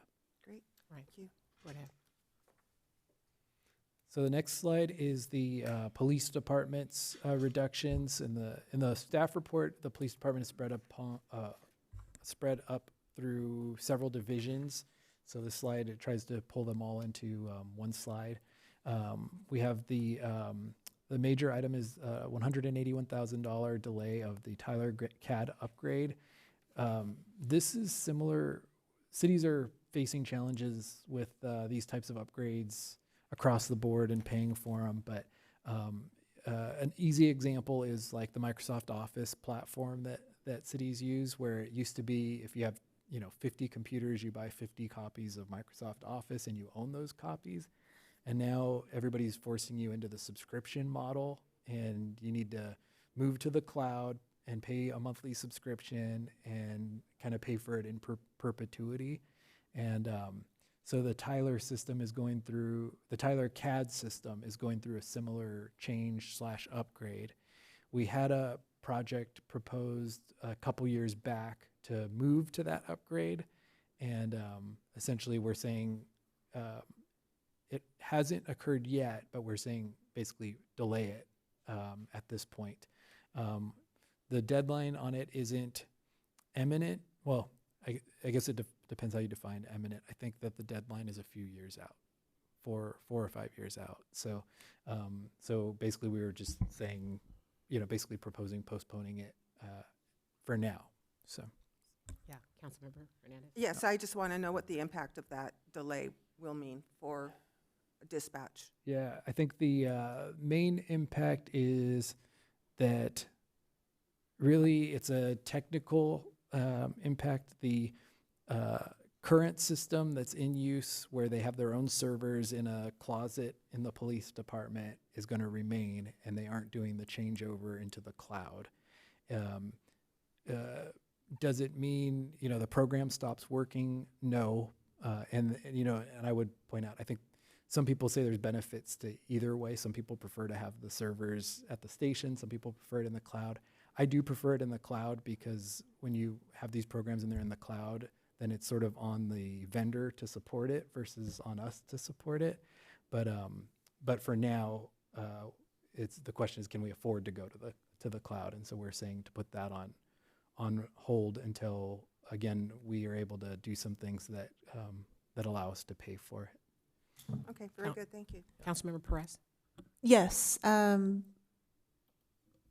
Where did it go? PD Patrol training and travel. Mm-hmm. So I'm assuming that's not talking about required, post-required training. It shouldn't be, because it's not reducing all of the training and travel. It's just reducing a portion of the training and travel. Okay. So. And uniform and vests, are you talking about the bulletproof vests? I think they got new ones some time ago anyway. Yeah, and what I recall. My understanding, and I know we have Chief and Commander here, is we're reducing these budgets, but that we still have the funding we need to get by, essentially. Okay, thank you. Thank you. So I will highlight a few more on this one, because I think they are sort of eye-catching ones that people would have questions about. So after that delay of the Tyler upgrade, again, not because the current vacant positions were not important, it's just because they were the current vacant positions.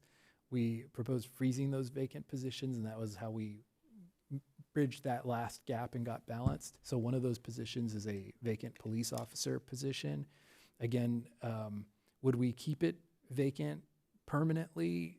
That wouldn't be the plan. The plan would be, as another position becomes available, we prioritize, just like we said with the community development director position, but they're just the positions that are vacant now.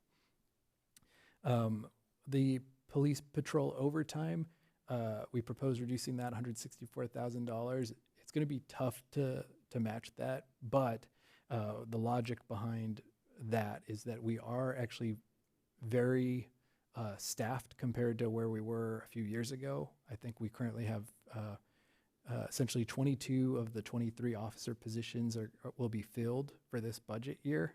Knock on wood, as long as somebody doesn't quit tomorrow. With those positions filled, we are going to do our best to try to keep our overtime costs reasonable now that we have, the people we need. Similarly, patrol overtime was reduced. The PD support overtime is reduced. And again, with all these, not entirely. It's just a portion of the prior budgeted amounts. We have currently 2 part-time support services positions in the police department. So this proposes freezing both of those for $52,000 in savings, delaying a new evidence freezer, an additional dispatch console for $26,000. And again, the training, travel, uniforms, vests, and all those things, the goal was make sure we still have enough to give everybody what they need, but ask people to, I think in particular, like with training and travel, like looking at trying to do online trainings where we can to save some money and those types of things. So the extended computer replacement program was going from 3-year to 5-year computer replacement mentioned earlier. We're doing it across the city, not just in the police department, but it's reflected here. Let's see, so more training and travel, gear, vests. How about the elimination of one of the parking vehicle lease? I'm sure Mhm. residents would be happy to see that. But, what's the implication of that? Yeah, What does that mean? I believe we have 3 vehicles currently, and it's eliminating 1 to 2, but am I right on that? That is one that I don't have off the top of my head. Let me know that he has an extra CSO vehicle. Okay. Since that spot is not being filled right now. Okay. That vehicle is available for use. So rather than lease one, he'll be switching over to that. Okay, repurposing a vehicle, yeah. So the rest, I don't know that there's any questions on. I guess the one that might jump out is the tactical launchers and other weapons. Again, the key thing there is it's a pretty small reduction, so it's not eliminating that budget, but it's just reducing the budget by $1,000 there. So that's the reductions proposed for the police department. Next slide is Public Works and Facilities Maintenance. Now, Public Works, keep in mind that they also have enterprise funds, so this is just specifically general fund related items. The $92,000 is essentially, we have a couple, I think it's almost $300,000 tree trimming contract. So we would just be proposing reducing $92,000 from that, which would, isn't something, there's certain things that I really strive to do, and it's street maintenance, public safety, and tree maintenance, because I think that those are the ones that we get a lot of questions about, a lot of calls about. So it's not something that we take lightly, but we still have contract funding available for tree trimming, and we also still, and in fact, have actually worked on increasing our capability to be able to do tree trimming internally. So that's part of why we're saying we can spend less of the contract money. So, Councilmember Gama. I'd just like to point out on the bright side of palm trees, you did a massive palm tree trimming project a year ago. So yeah, the way palm trees grow, it'll be several years before you need to trim them again. yeah, and I want to give credit because I believe on that project was a good example where Public Works actually has focused on getting the ability to do some of that work internally as well. So that helps us reduce our contract costs. So again, talking about freezing vacant positions, and not necessarily that the vacant ones aren't necessarily unimportant. Street maintenance worker position is currently vacant. It's not one that I would, another one that I wouldn't be my preference to freeze, but right now under all those circumstances that we talked about earlier, we're talking about freezing that, and then as we have other vacancies, then we'd look at filling that position. Similarly, the contracted on-call services for traffic engineering, I think the best way to explain that one is that we kind of had money in our budget so that if we got calls from people saying, you know, the city needs to add a street light in this location, or, you know, add a median. We had some money where we could just have a traffic engineer analyze it. We've reduced that, so we'll just have to be more, we'll have to prioritize which areas we look at and which ones we say we aren't going to look at. And if we, with all of these, if we end up having a need, we can always come back to council and ask to increase it. It's just, we'll have to figure out how we're going to pay for it when that happens. So this proposes reducing the available hours that we'd have a contract traffic engineer. The emergency pothole repair services is reduced, not eliminated. It's still funded, so we'd still be doing what we can, as well as kind of with that, the asphalt materials and the streets overtime and standby pay.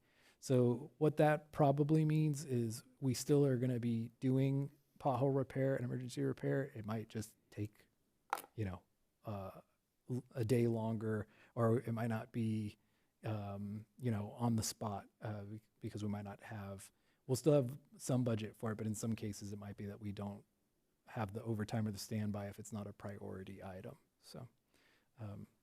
So, again, we're really trying to focus on the things that don't impact our service levels at the end of the day. I think there's, with these kinds of reductions, there's going to be some impact, but we're trying to have it just be where maybe it just takes a little longer, but it's not that we can't do something. So facilities maintenance, there is a contract services budget and miscellaneous contract services, so that was proposed to be reduced by $54,000. We're eliminating one part-time custodian position, but we really have been trying to look for win-win opportunities, and so we had a vacant full-time custodian position, and so we're going to give the opportunity for a part-time person to move into a full-time position and then eliminate the part-time position behind them. So again, we're trying to make sure we aren't balancing the budget on the back of our employees either. So trying to make sure we're doing what we can in those ways and ensuring that we have the service level we need. The $12,500 was a reduction in funding that had been put in for Thayer Lane, which that project's complete. And then $6,000 was small equipment, just very miscellaneous small equipment. For recreation, this one is probably one that would be of more interest to members of the community. There's some difficult recommendations in here, but I think we did our best to balance where we're still providing services. It might just be a little bit less of those. And so the museum amount is reduced, but it's reduced because last year more money was put in to get them ready to open. So it's basically pulling out that additional funding that they had gotten to get ready to open, since they're open now. So it shows up as a reduction, but it's really just sort of like putting them back to the normal funding level, since the grand opening was last year and we're not doing another grand opening. We had rented a portable restroom that did not work out at the, actually, this isn't the museum one. I take that back. This is actually the portable restroom, the extra portable restroom that we had rented for the lifeguard program. And we're not going to rent that restroom. We're just going to, there's bathrooms at the beach. We had just rented them an additional portable. So that would be removed with that $17,500. Probably one of the maybe higher visibility ones is the lifeguard program. My understanding, and some people may have the history more than I do on this, but is that the lifeguard program used to end after Labor Day with the kids going back to school, but it's extended into October in recent years. And so what this proposes is pulling it back to Labor Day, which would save about $15,000 by having it end on after Labor Day. We talked about the credit card processing fees, so that's another $11,000 in recreation. They do a lot of credit card transactions. The $6,500 for movie in the park events is another high visibility one. We're proposing we had increased to 5 movie in the park events, and we'd proposed dropping it back to 3 movie in the park events. And so that would be a savings of about $6,500. The junior lifeguard participant increase of $25, so it doesn't really change the activity. It's just a fee increase, would generate $5,400. The Boys and Girls Club gym rental, so we had done the contract with Boys and Girls Club to rent the gym to provide evening basketball, and then eventually we had added in a day of pickleball too during the cold weather. That contract is more than $3,500, and so I think it's $15,000. It's around that, yeah. And so, but why it shows $3,500 is because by eliminating it in the budget, what we also did was repurpose the $12,000 into covering the cost of the senior exercise program. Correct. So this is just the difference. And so, so adding, I just say that to say that, so it's really a $15,000 reduction, but it shows up on this list as $3,500, which is the difference. And partially, if you recall, it's under the Boys and Girls Club gym is under construction right now. And then we had a meeting recently where there was some comments about the gym floor, and if the gym floor wasn't remodeled, whether we'd continue to do the rental or not. So we propose reducing it in this budget, but that's our recommendation. Then training and travel reduction for recreation, $3,000. Lifeguard training and travel, $2,500. And then just leases and contracts, training and travel.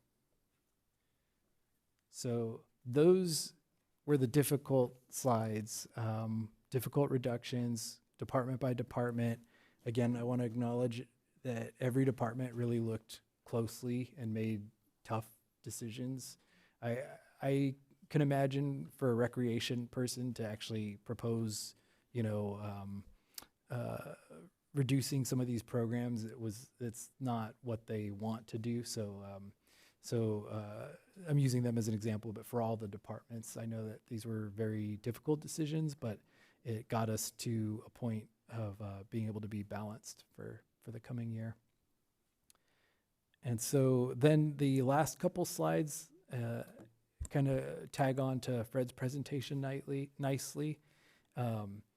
Because the good news is with a very tight budget, we want to make sure we're still doing capital improvement projects. We want to make sure we're still maintaining what we have, repairing, remodeling, resurfacing.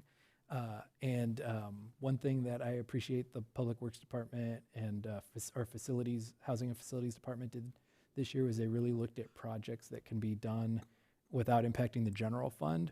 And it turns out that we'd have our hands full just with these. And to go back to Fred's presentation, that last slide that showed all the projects, the long list of projects that they're going to be working on, we're able to do those projects with a very minimal impact to the general fund.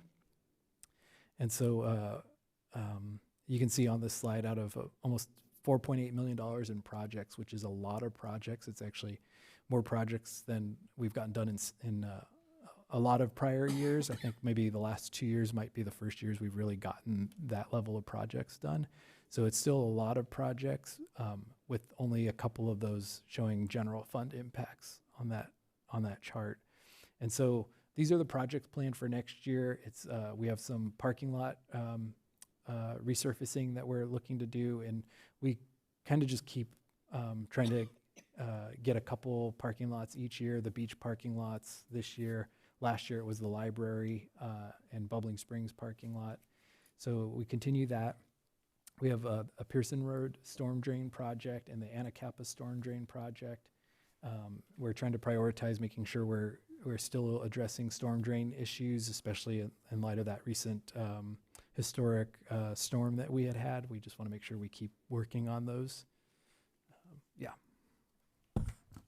Is a sidewalk maintenance, is that a part of one of these budget lines, or is it separate? I'm trying to look real quick and see if I see any projects that would be in.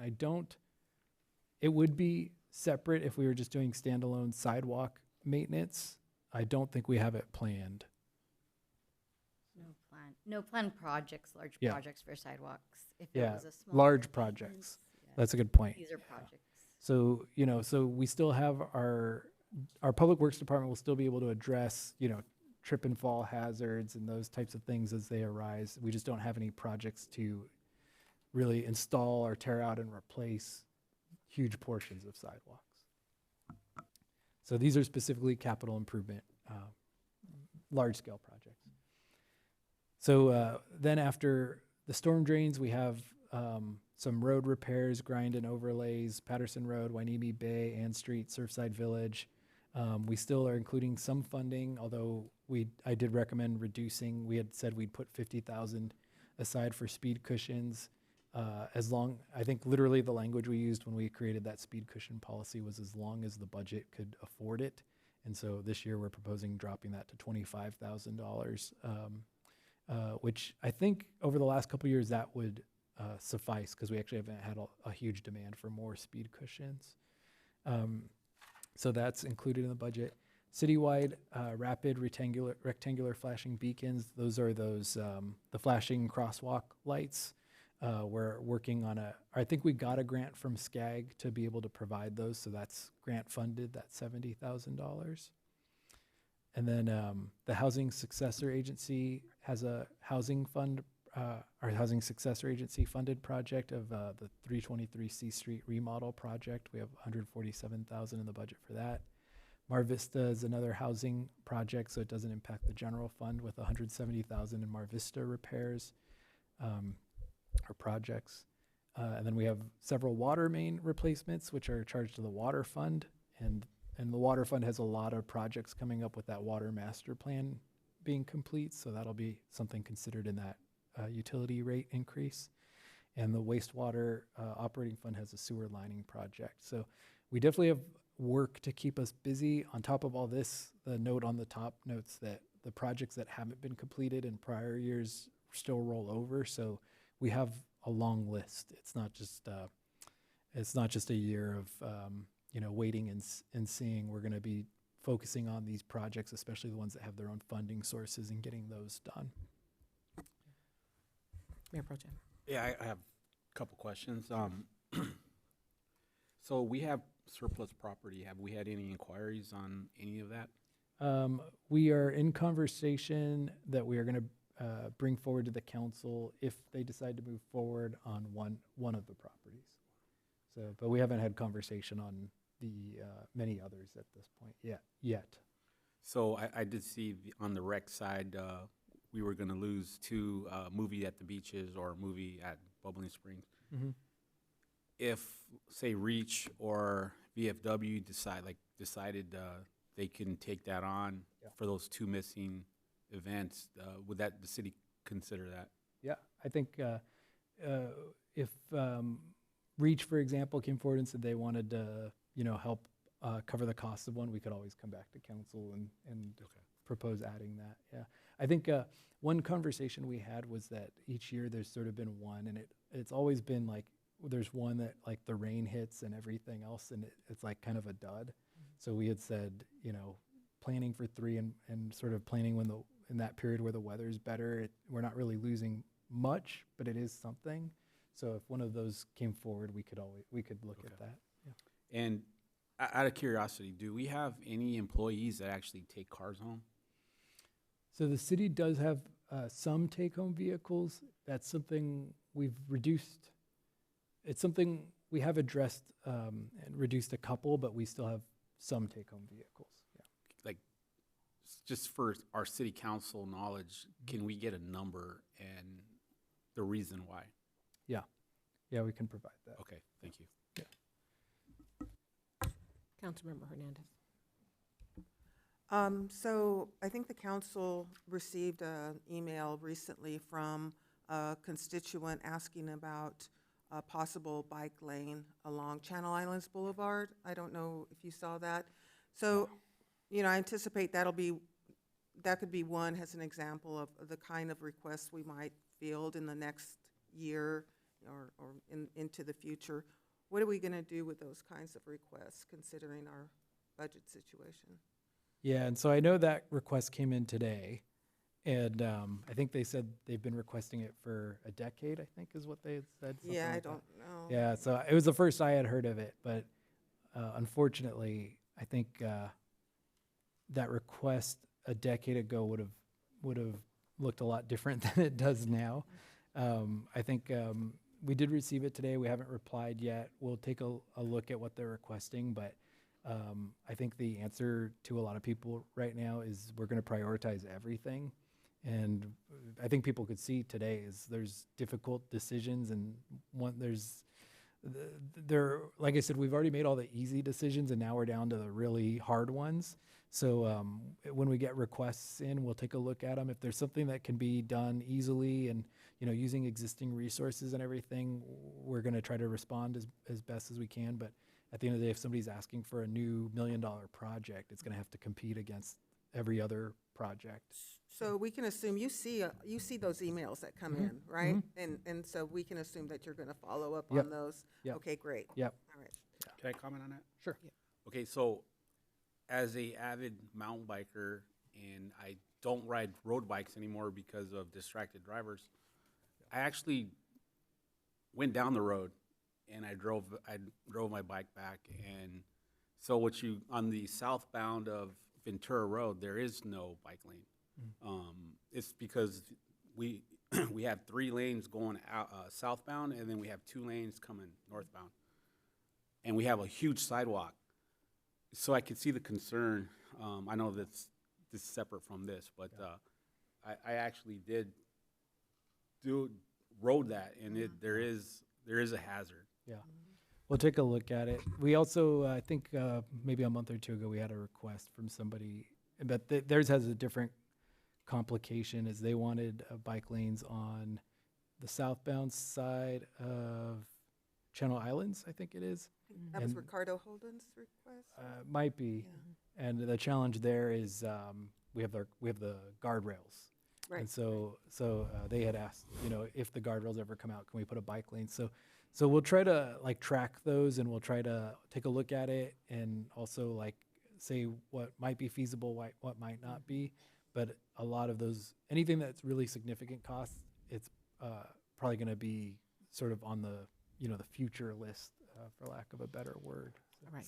Since we're talking bike lanes, I did respond to the person that emailed us and let me know if we're Brown acting.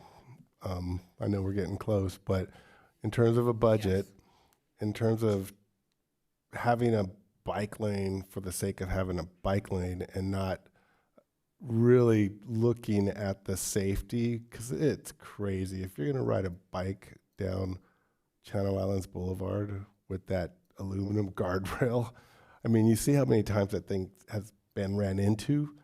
You know, it just frightens me. And so maybe there's grant materials out there, but maybe we could research it, because that corridor, you know, if you go down Rincon, the bike lane is protected from the freeway, but that's way beyond our budgetary constraints. Our budget. Yeah, let's move back to the budget if we can do that.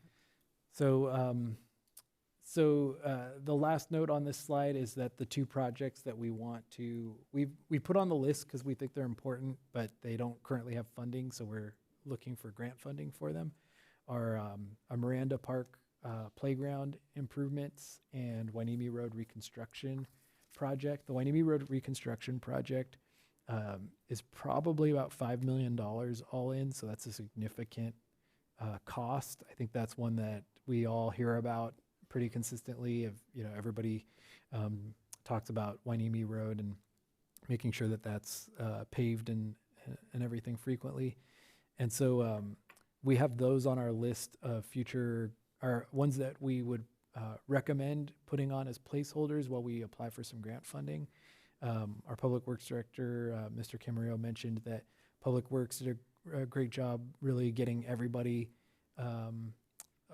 a lot of partners together on a grant opportunity for Hueneme Road reconstruction, including with thanks to the port for signing on and really advocating for it, and the Little League and some other partners. So that project is one that we really want to do, but that $5 million price tag, 5 million or more price tag, is significant. So we're looking for the grant funding to do it. So. And so that's 25, 26. And so 26, 27 has fewer projects. And we mentioned in the staff report that in 26, 27, we really put a focus on not impacting the general fund, since there was already going to project to be a bit of a deficit in the general fund. So we looked for gas tax related projects, road resurfacing type projects, which are the bulk. And then the Oxnard lift station reconfiguration, which would be funded by wastewater and solid waste. And then one thing we were looking at doing was trying to apply for Miranda Park Playground grant funding.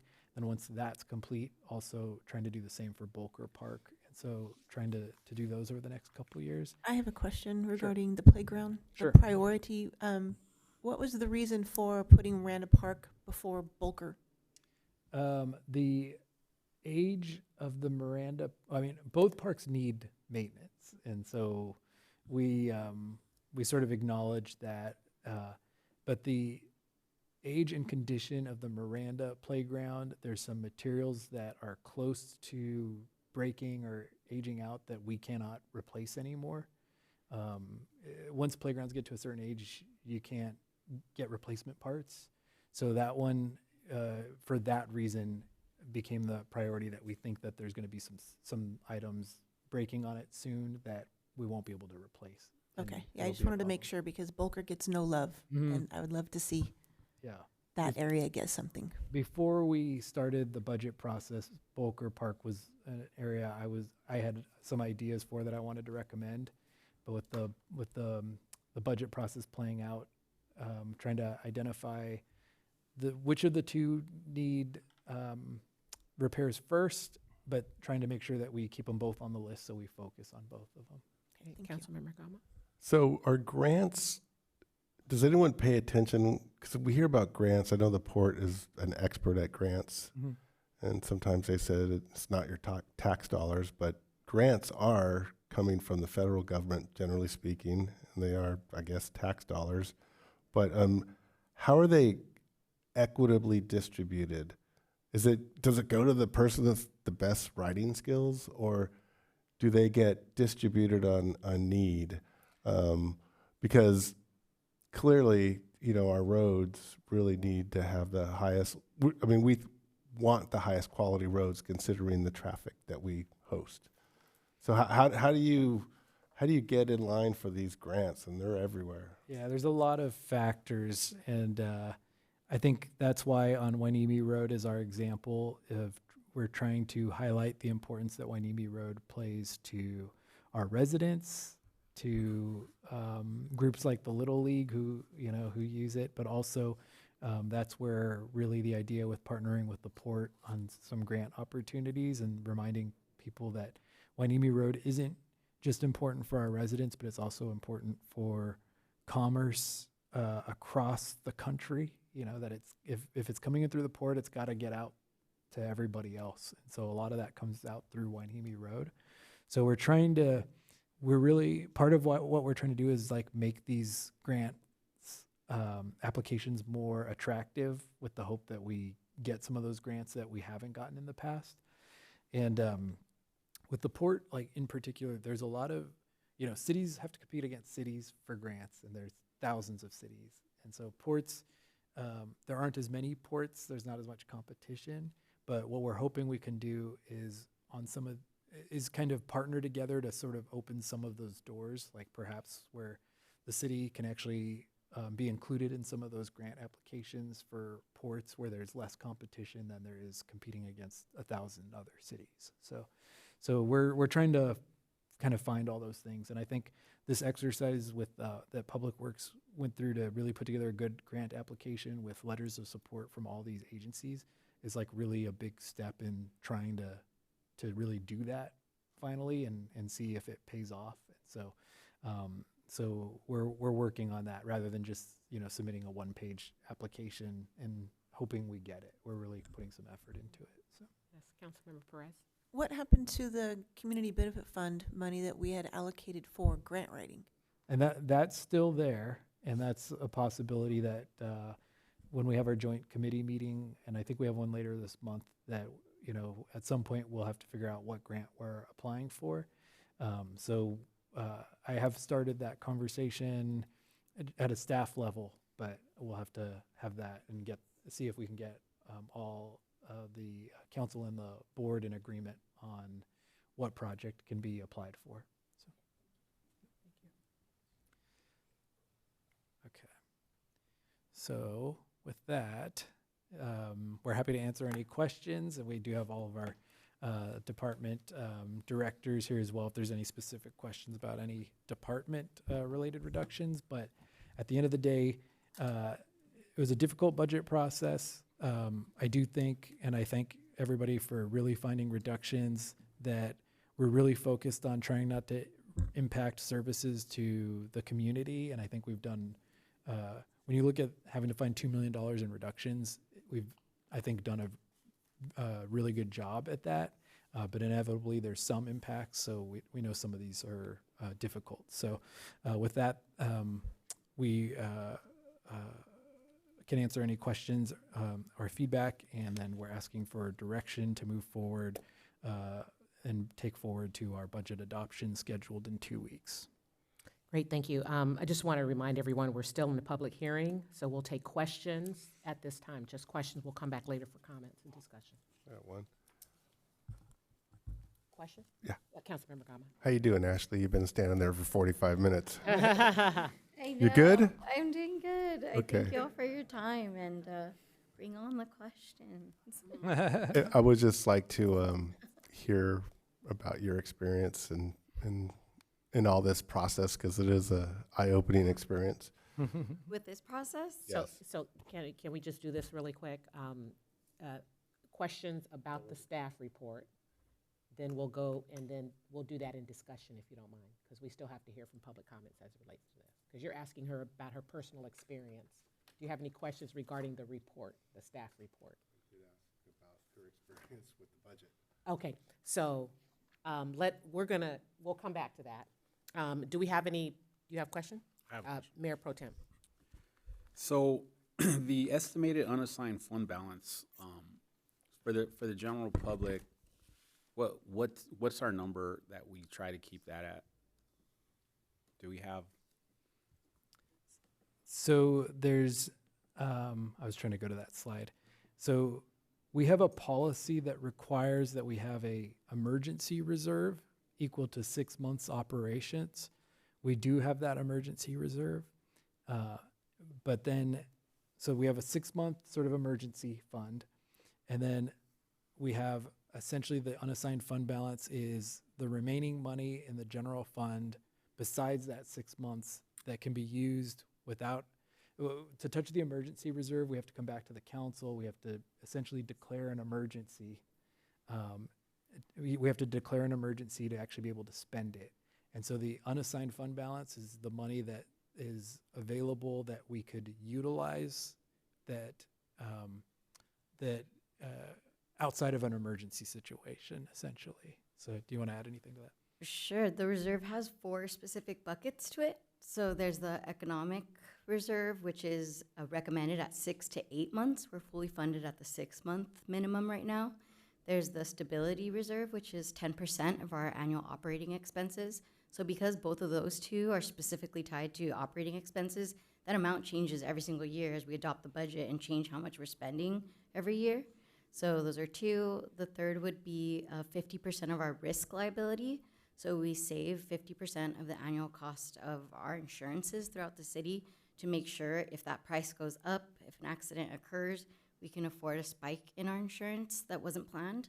And then the last one is the newly created capital improvement reserve, which is specifically to be spent down for general funded projects and assets, which we are already using with this budget. Got it. Thank you. Great. Any other questions? No? Okay. We'll now open the public hearing for public comments. The time is now 8:39. Madam Clerk, are there any public comments regarding this item? Yes, we have a public comment from Luis Mendez.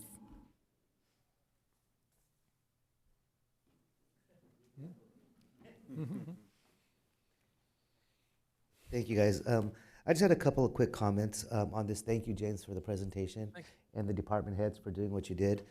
For what the numbers look like, you seem really calm in presenting everything. But that's what concerns More calm me. than 2 months ago, yeah. Right? What I did hear a lot, like you said, about savings. Savings isn't really actually earning anything, though. It's not doing anything or moving the city forward in that aspect. And you use the word uncertainty a lot, which I guess a lot of people are. And what I don't hear is how the city, or the governing body anyway, is doing anything to create certainty or to stabilize it. You know, it looks like everything's done reactionary, you know, as to what their circumstances are. And I've lived here for 40 years, and we can blame inflation right now for this budget problem. 4 years ago, it was COVID. Prior to that, it's just the city's not being run like a business, a successful business. Because to see a $400 cell phone bill being cut, it's embarrassing. It's sad. You know, it's like, what are we doing with the money, and why isn't the city, are you guys looking at ways to increase revenue and run the city like a successful business? You know, I know this is a savings part, but in the future, you know, are you guys putting sales tax increases on the table to create revenue? You know, are you going to increase utility rates?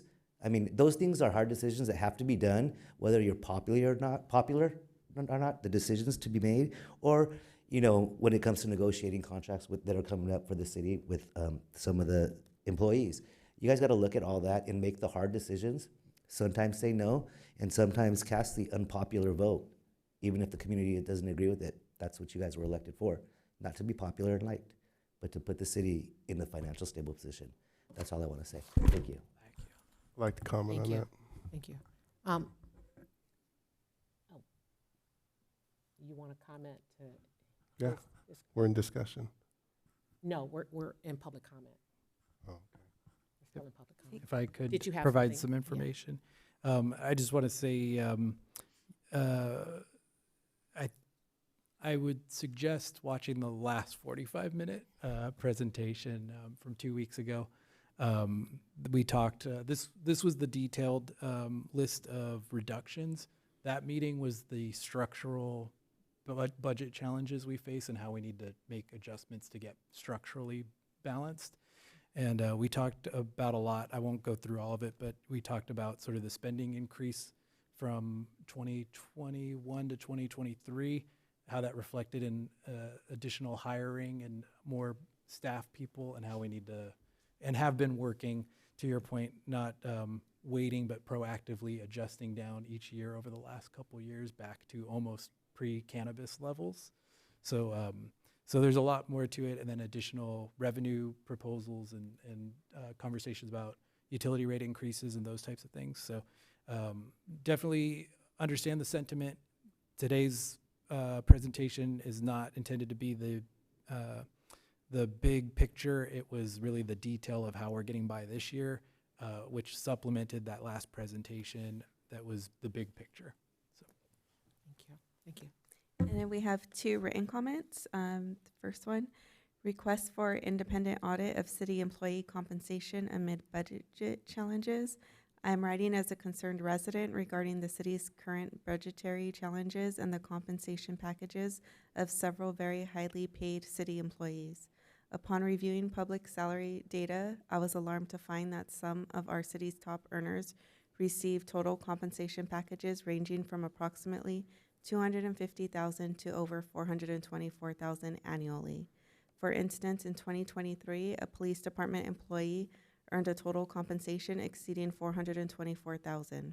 These figures are particularly concerning given that Port Huenemi's median resident household income is approximately $76,655.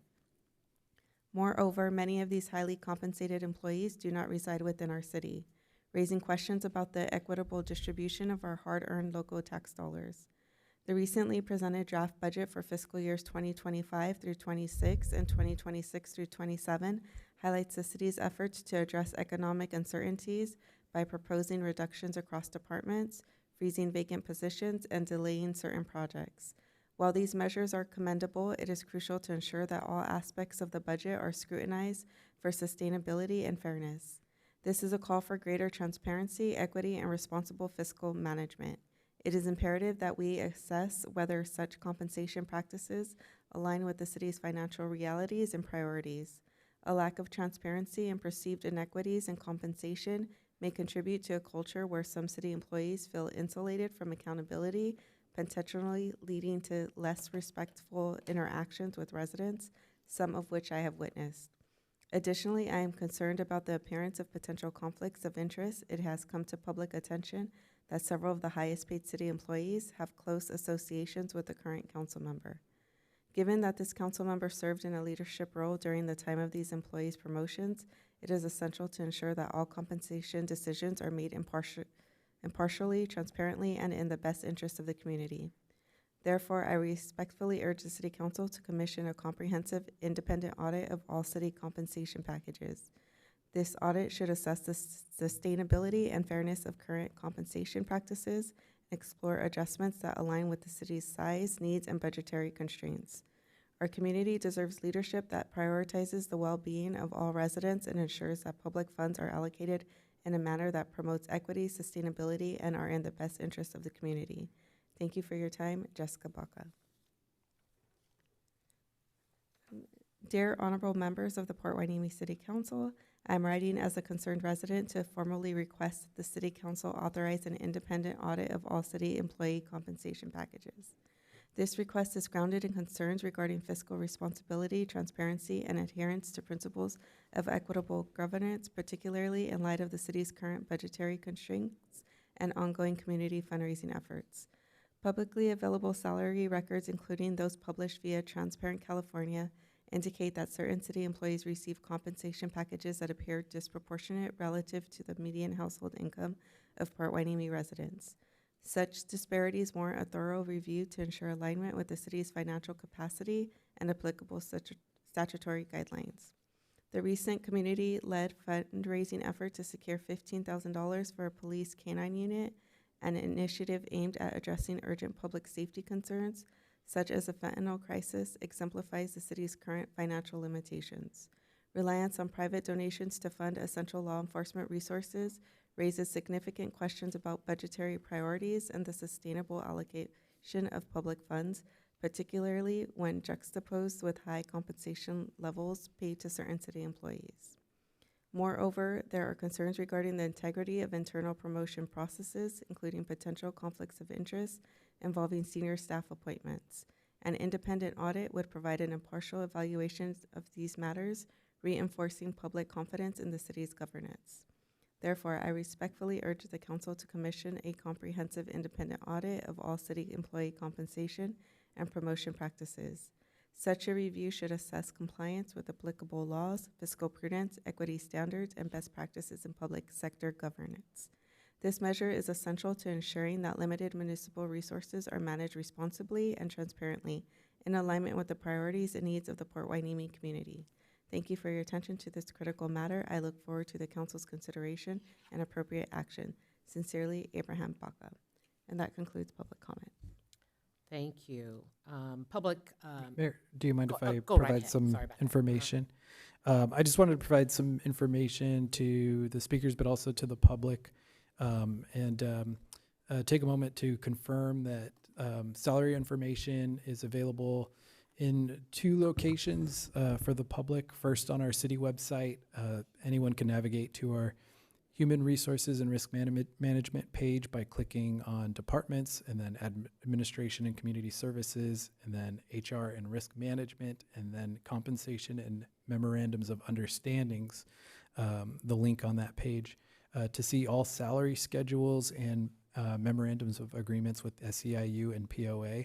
So the city has those publicly available, so the public can see those 24 hours a day. And it's available and transparent. The city also provides payroll information to Transparent California each year.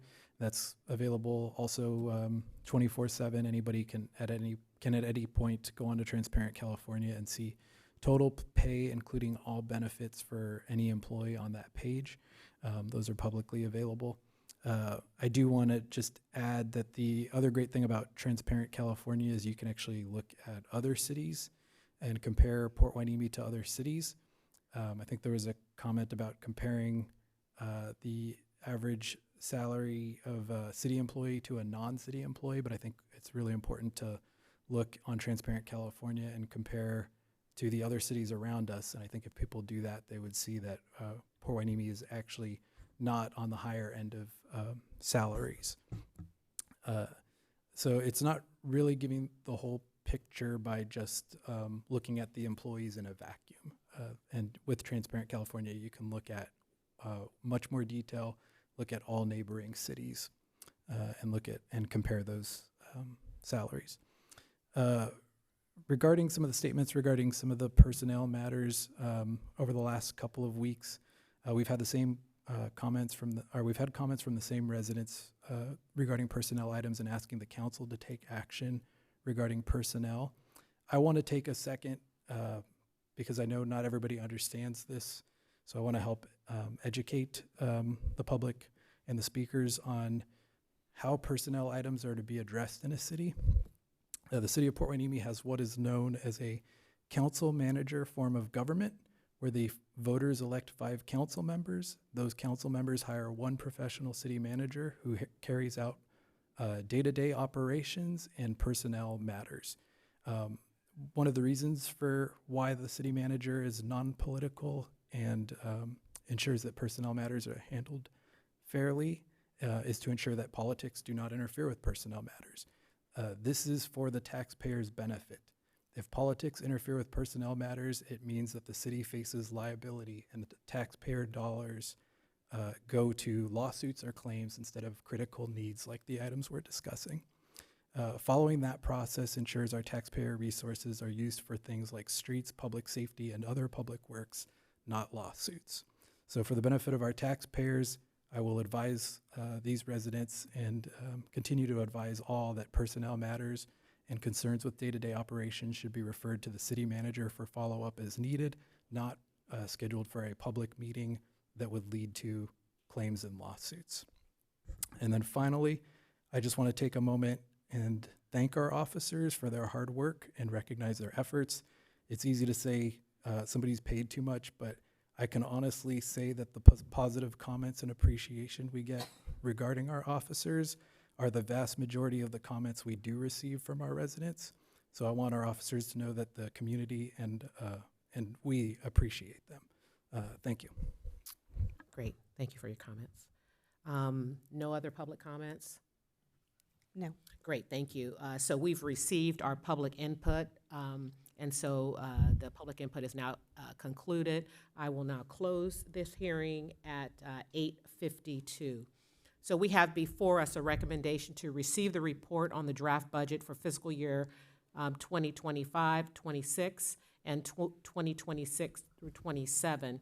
Provide feedback and general direction on the draft budget, take into consideration any public comments made, and direct staff to incorporate any amendments and return for budget adoption on Monday, June the 2nd.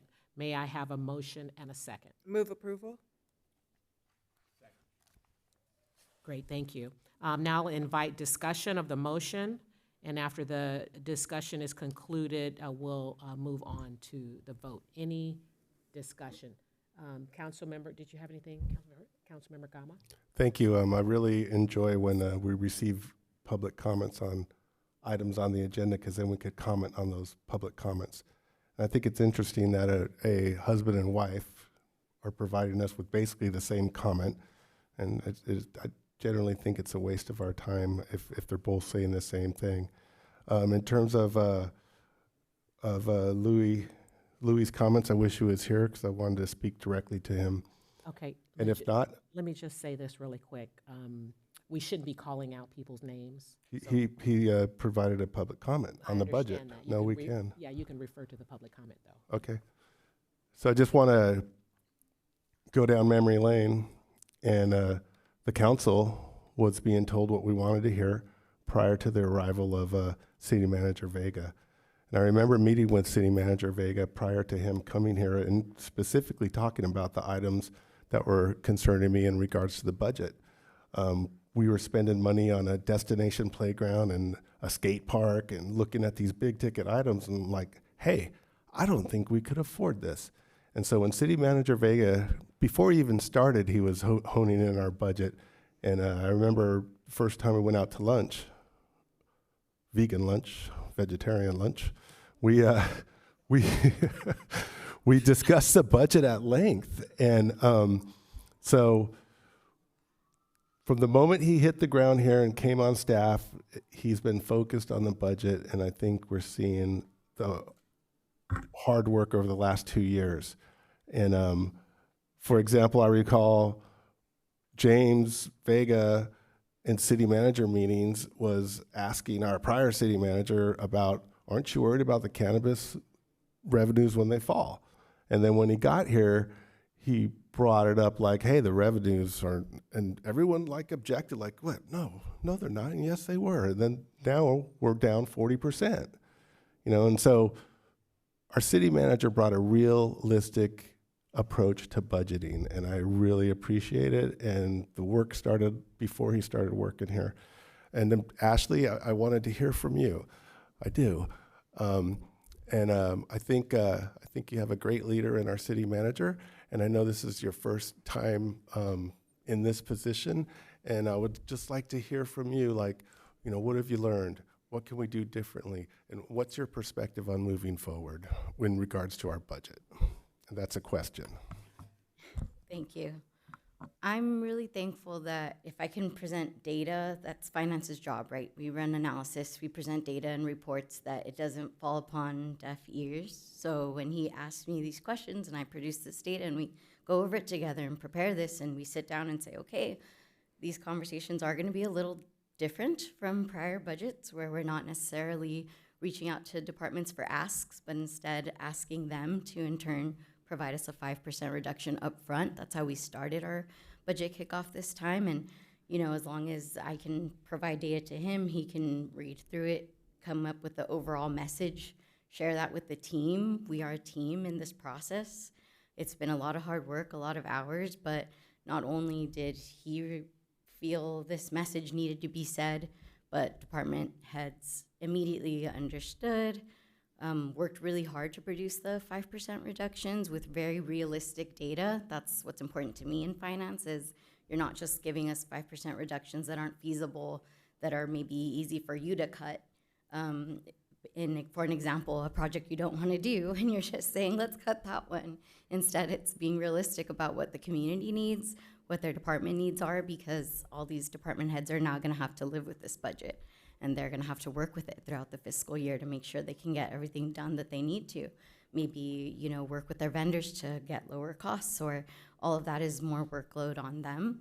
So I'm really thankful that when we did go through this exercise, they were being realistic and giving us good reasons, examples, things that are feasible without not hurting service levels as much as possible. So that's my opportunity to learn about what all the departments face, what they do, what their goals and projects are. So that's what I've learned, is working with them, what they're going to be able to do with this budget and what they know they can accomplish. So that's been my learning lesson here, is working with these department heads, and I'm gonna have to cut them off, you know, when they start trying to spend more than they should. So that's the next challenge and task at hand. And I know we can do it. I know that it was a lot of difficult conversations, but we're very thankful that everyone was willing to participate, and that's what we could present you something feasible in closing that gap. And it's not lip service. I know it's like cliche to thank all the departments, but like Ashley and essentially got pulled into the budget on March 1st and had to help me find, really over 2 years, $5 to $6 million in reductions in essentially 2 months. And we really couldn't have done that without, we asked the departments and our directors to help us. We told them what we were facing, and I think everybody immediately understood and really came forward quickly with real, like Ashley said, real reductions that were realistic and feasible. So that really was a key for us, and I just want to thank everybody for that. So. Anyone else? Yes. Councilmember Perez? So I do have some comments on some of the public comments that were written. First of all, I have to say to one specific comment, I don't get to participate in meetings when it comes to PD pay. I have to excuse myself, so I don't get to participate in that. So the comment about myself being a conflict of interest is inaccurate. I excuse myself every time there's anything to do with money when it comes to the police department. So second is we don't base our police department pay on local residents' income. If we did that, I would really, and this is unfortunate, I would say that we wouldn't have a very good police department. You get what you pay for when it comes to law enforcement, unfortunately, and we have to keep up with the next departments who are constantly raising the bar, and we have to make it to where people want to come and work at our city. If we don't, they're going to go to Oxnard, or they're going to go to the sheriffs, or they're going to go to another agency, and we want to make sure that we can provide top quality police officers, and we do, and they want to get paid. And unfortunately, we don't get to set the standard for how much police work is. If we did, maybe it would be a little lower, maybe it wouldn't. But the point is that Hueneme doesn't get to set how much police officers make. We have to go by what the market is and the next agency is. And we're surrounded by multiple agencies, and the officers that choose to come to our city choose because of their various reasons, but they could just as easily go to Oxnard or another agency. So I would like the people who write the letters to keep that in mind, that we have to pay people, just like our public works people. If they're going to get paid more at Oxnard, they're going to go to Oxnard. So we have to make our wages competitive with other agencies. Right. Anyone else? Mayor Pro Tem? Yeah, so I think going back to workshop one and just closing out, my comments is I think a major goal that we need to ensure that we are right sized for the services that we provide. Our city hasn't grown, and so looking at the 2018 budget to 2025, we grew. We grew 30 plus employees with really no increased services. So with James, with your leadership, we need to find out what our magic number is, and because we're built out. This should have been manageable, where our numbers are pretty much even skilled.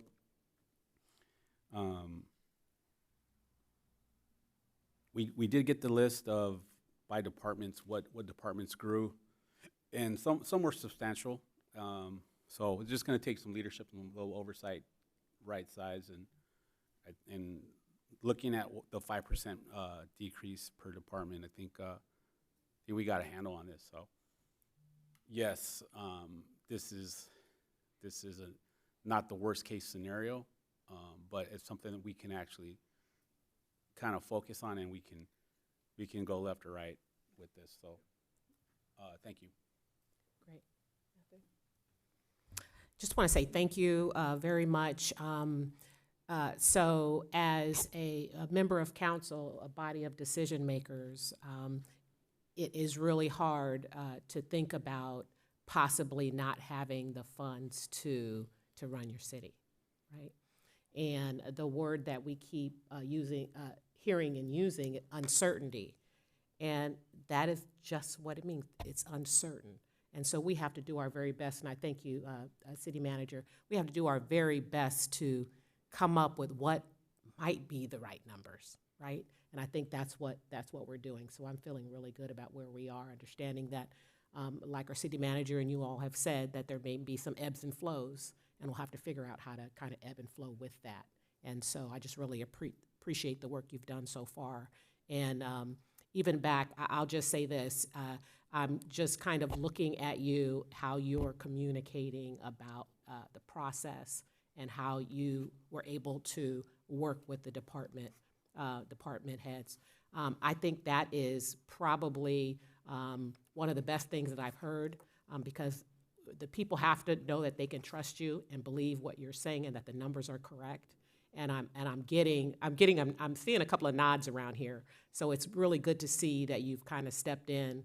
You all are creating relationships, and that's the most important, I think moving forward, is that you all have the relationships of trust, and you all can make decisions based on that. So I appreciate the work that you all are doing, and we'll have to continue to do over the next couple of years. So we really appreciate that. Councilmember Hernandez. Yeah, something came to mind that I wanted to comment on. Two things. I want to talk about this concept of built out, and second of all, I want to talk about this concept of uncertainty.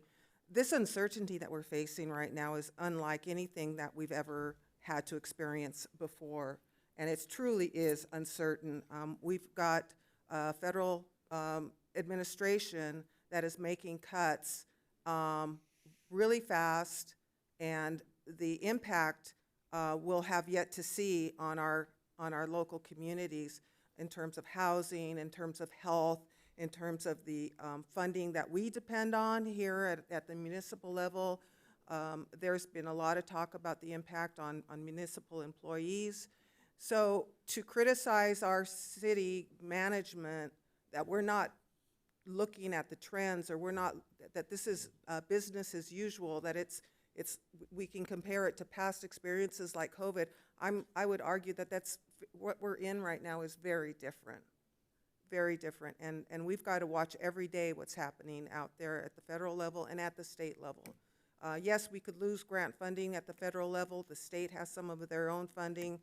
We can hopefully won't lose that, but the state's not doing so well either. So everything is very uncertain, and we cannot, it's something beyond our control. So if people think that that's something that we can control up here from this dais, they need to follow the news and study what's going on. And then as far as being built out, I don't want to use that as a fallback for not being creative and not thinking about the economic activities that we can implement. I think everything that we do in the future should have an economic development benefit to it. And maybe that's the criteria that we should use as we move forward. Does it have an economic development benefit to our community? That's how I would like to propose we move forward. So I hope that we can implement our economic development plan in small pieces. You know, when we come to the council with ideas, that they have some justification that creates an economic benefit for our community. So thank you, James, and thank you, staff, for all the hard work and the sacrifice that you had to make for this budget. It's much appreciated. Anytime you are involved in difficulties, I think it's really important to highlight the positive aspects of what we've gone through here, and there are many. We live in a wonderful place. We have a wonderful team. We have a wonderful police department. We have an excellent finance director. Our city manager is pretty good. We have a city attorney over there, and this council works together. And I think at the end of the day, we're moving in the right direction. We may not have everything we want, but on a positive note, you know, we have some great people working with us. We're surrounded by artwork. Tomorrow's a new day. The sun's going to come up, and we're going to keep living each day to the fullest. So I'm really proud of everybody and all the work that you've done. Thank you. Mayor, if I could say one last thing. Go right ahead. I just want to thank Ashley. I want to thank James. I want to thank all the staff that participated in getting this budget under control. It's not easy. It hasn't been easy. We've been dealing with a lot of things over the past few years that none of us anticipated, and we're not out of the woods yet, but I appreciate all the work that's been gone into this, and I appreciate the transparency and the honesty, and don't be afraid to tell us something we don't want to hear, because we make our decisions based on the feedback we get from staff. If we have all the information and we know what we're looking at, we can make the best decisions for the community. We can't do that if we're only getting half information or incorrect information, so I appreciate any truth that we can hear. That way we can do the best that we can, so we thank you for that. Great, thank you. So we have the recommendation before us. Does anyone need me to go back over the recommendation? Are we good? Okay, Madam Clerk, can we take a vote, please? It's going going to be a roll call, so. Yes, roll call. Member Blackwell and Member Brown are absent. Council Member Commissioner Gama. Yes. Council Member Commissioner Hernandez. Yes. Council Member Commissioner Perez. Yes. Mayor Pro Tem Vice Chair Vice President Lopez. Yes. Mayor Chair President McQueen Lejeune. Yes. Motion passes unanimously. Great, thank you. This brings us back to the end of the special joint meeting. We will now reconvene the City Council regular meeting. The time is now 9:09, and we'll move to the consent calendar, which will be enacted in one motion unless a council member has a request to remove an item. Is there any request to move any items? All right. If not, can I get a motion and a second for the consent calendar? Second. Madam Clerk, please take a vote. All in favor? Aye. All opposed? Hearing none, motion passes unanimously. Great. So we'll move to our business item, Beach Erosion Authority for Clean Oceans and Nourishment goals for fiscal year 2025, 2026. Staff, please present the report. Thank you. And I think we might have some representatives of Beacon on the Zoom, perhaps. They just let me know that they left the Zoom meeting. Because I talked too long. Yeah. We do have, in the staff report, well, let me back up and say, so recently the City Council had directed that a future item be scheduled to receive information regarding the goals for Beacon and to allow the council to provide direction regarding those goals. The staff report includes in italics that's direct language from Beacon Executive Director Mark Baylor regarding the goals that he is putting forward.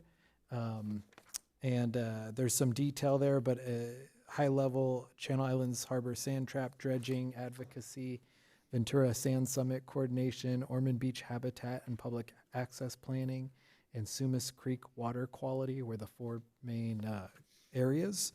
And so Mr. Baylor provided his recommended goals for the council to consider.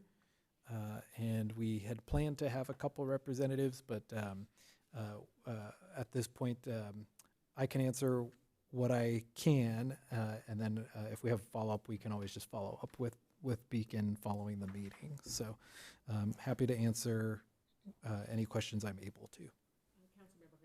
Okay, thank you, and thank you for the staff report. I'm glad to have the opportunity to discuss the goals that Beacon has for our city.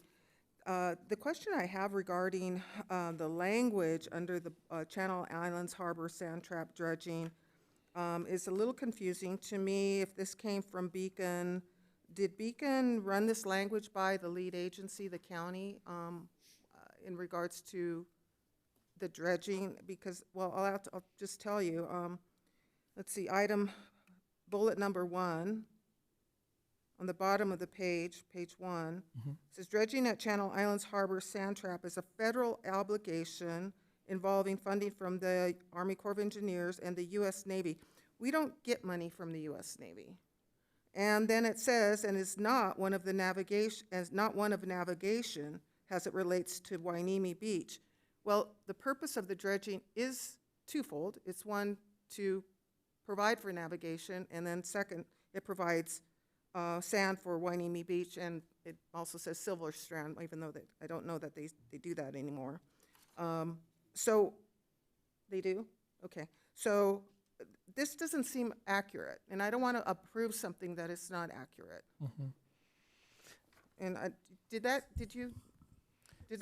anybody else notice that? Well, okay. So just to say, this is not an approval, this is just a receive and file, so just so you know it's a receive. So we could actually go back Okay. and ask the question. Okay, thanks. Yeah. Yes. I would send it back for that question. It was my understanding that the Navy provides 19% for the dredging. Is that true? I'm not sure. I know that, well, my understanding, and we do have good news to report, is that we did get confirmation that the funding for the return trip in fall was approved. But I had understood, I had thought it was a congressional earmark. Yes. Okay. It is. So I had assumed the funding comes from that source, not from specifically the Army Corps of Engineer or the U.S. Navy. So I'm not sure what that refers to. So my understanding, and I'm not clear on this, but there is dredging at the Channel Islands Harbor, which is the biannual dredging that is provided through a congressional action.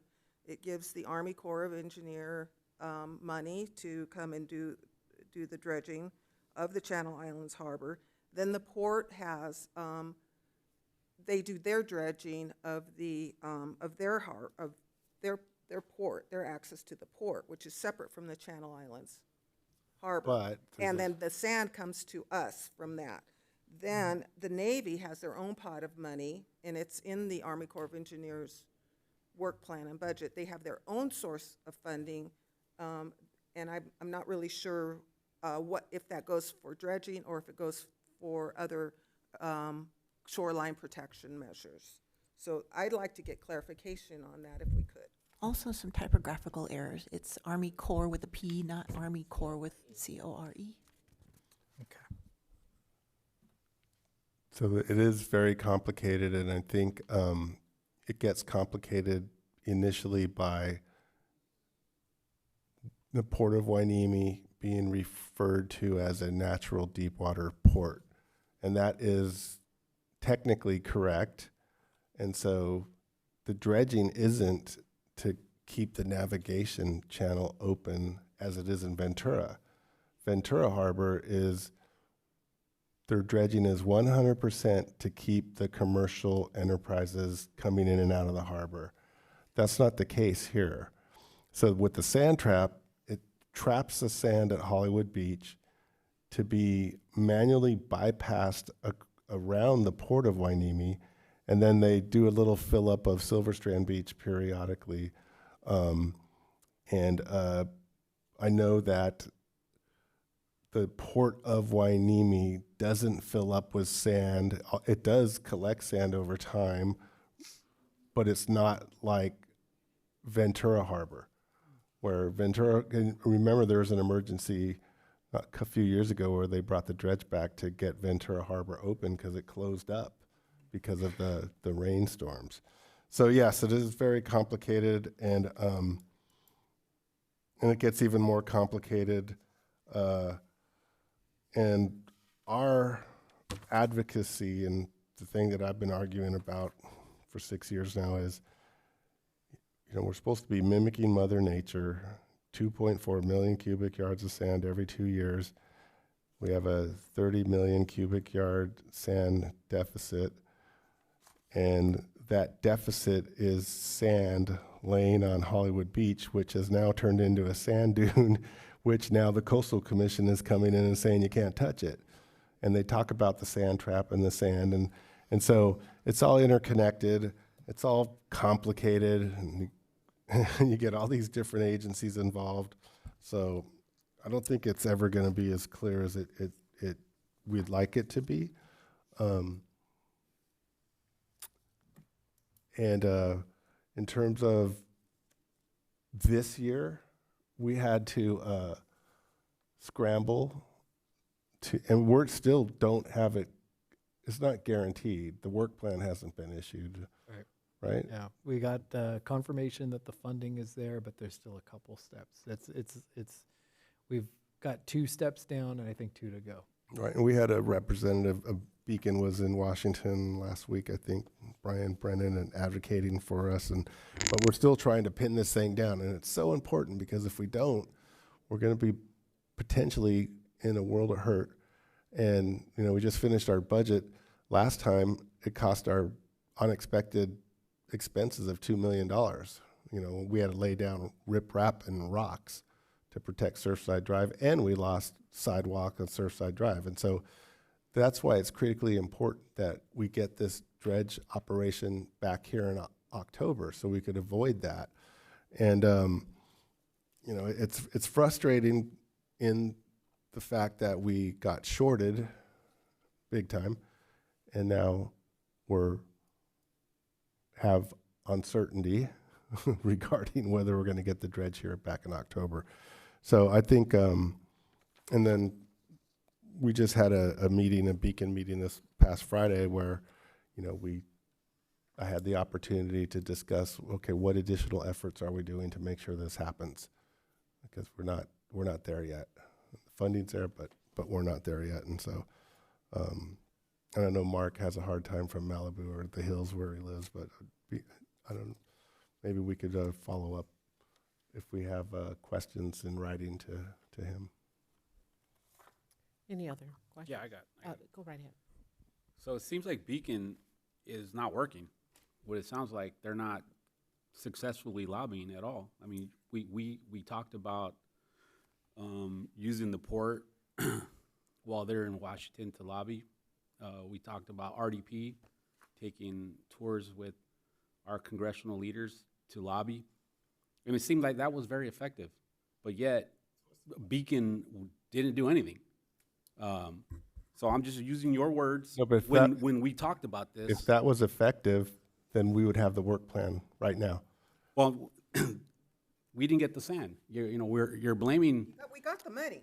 You're blaming Mother Nature Yeah. for something that we got, but it's not because we didn't get it. The equipment broke. So I think this all-point effort actually worked. And we're just waiting now on a timeline. It seems like we got earmarked. Mm-hmm. But to bash other organizations because they're not helping, you did. You did that. You bashed the port and RDP. And Army Corps of Engineers. Yeah, you did. The So I'm just port and saying, RDP. all I'm saying, I was using your own words, Oh, one that at it a wasn't time. being One at a time, please. efficient. But in reality, it all worked. So the efforts being pushed, city manager is working with Beacon, working with the port. And I think we're being effective, and we will continue to talk about this until we get the sand on the beach. So that was it. Okay, great. Can I just say, yeah, Did you have anything, Councilmember Perez? I just want to follow up with that. I don't think it was any of these agencies not working together that was a problem. I think it was the state and the federal fighting over a permit that was the reason why it failed last time. I mean, I think all the agencies that are working together are doing the best they can with what they have, and we should just keep being positive and supporting them and pushing their efforts. Yeah, and you just reminded me, the air pollution credits, they were pooled on us. That caused us a problem. So there's so many ongoing parts, and the Navy, the port, the city, we all have to continuously work together. Then notwithstanding the fact that there is a history, a 40, 50, 60, 70-year history here, where there is a 30 million cubic yards of sand deficit. That's the facts. Now, I'm not blaming RDP or blaming the Navy or blaming the port. It's this bureaucracy that we have to operate in. And it's very difficult. Even when we have our champion, our respected Congresswoman advocating for us, decisions are made that don't fulfill the obligation. And the obligation is mimic Mother Nature, 2.4 million cubic yards of sand every 2 years. And so if we're going to maintain Hueneme Beach, and if we're going to have an environment that creates sand dunes for the least tern, the snowy plover, we need to have that sand. And it's just that simple. So yeah, I am a little critical because we've never been able to get it right over all these years, and it's frustrating. Yeah, and you could roll your eyes, and that's no, fine. I didn't roll my eyes. I'm just ready. You smacked your lips or something, but it's frustrating. It's frustrating because we disrupted the natural flow of sand, and all we have to do is mimic Mother Nature every 2 years. Councilmember Fernandez. Okay, I want to thank Councilwoman Perez for her statements and clarifying the reality of this situation. And I don't think it's that complicated to understand that we are the recipient of this sand. We are not the only community in the United States who's dealing with coastal erosion. In my meetings through League of California Cities and SCAG, I talked to other coastal communities, and they're going through the same thing, trying to protect their shoreline. and working with the Corps of Engineers, and others have Navy bases in their communities as well. So we are not unique in that. What we are unique in is we do have Beacon. Beacon was not there to be the lead advocate for Port Huenemi's beach problems. They have been willing to help, but the simplified arrangement is we need to understand that the county is the lead agency. County Harbors is who we work through to do our advocacy, and we work with Congresswoman Brownlee's office. That's those 2 points that we need to, those are the 2 people we should be talking to, and then that's it. I mean, of course, Beacon, if they can help advocate, that's great, but we don't put the onus on them alone. And when we have the opportunities to talk about this, and when we go to DC, we do that. And we talk to Congresswoman Brownlee's office, and we do ask for money. And she has come through. 2 years ago, she came through for us, and the money's here now. The money has been allocated to do the dredging, but for reasons that Councilwoman Perez had referred to, and the situation this year, you know, things happen out of our control. And so we just have to do the best we can and be grateful that we've got these agencies to work with, and we should foster good working relationships with them and not be so critical that they're not doing enough. My intent in raising this issue here was that I just hope we can all get on the same page and all have the same understanding on how this dredging cycle works and the levels of government that we're working with and how we work through them to get the money that we need. So I think I'd like, if we can, get staff to go back and get a correct understanding of how this is supposed to work. At least make correct remarks and, you know, accurate comments, and at least that. So, if I may, Councilmember Gama. so I just, we just had a Beacon meeting last Friday, and over the last 6 years, there has been a transformation of Beacon into a lead agency, well, an agency that is about sand replenishment.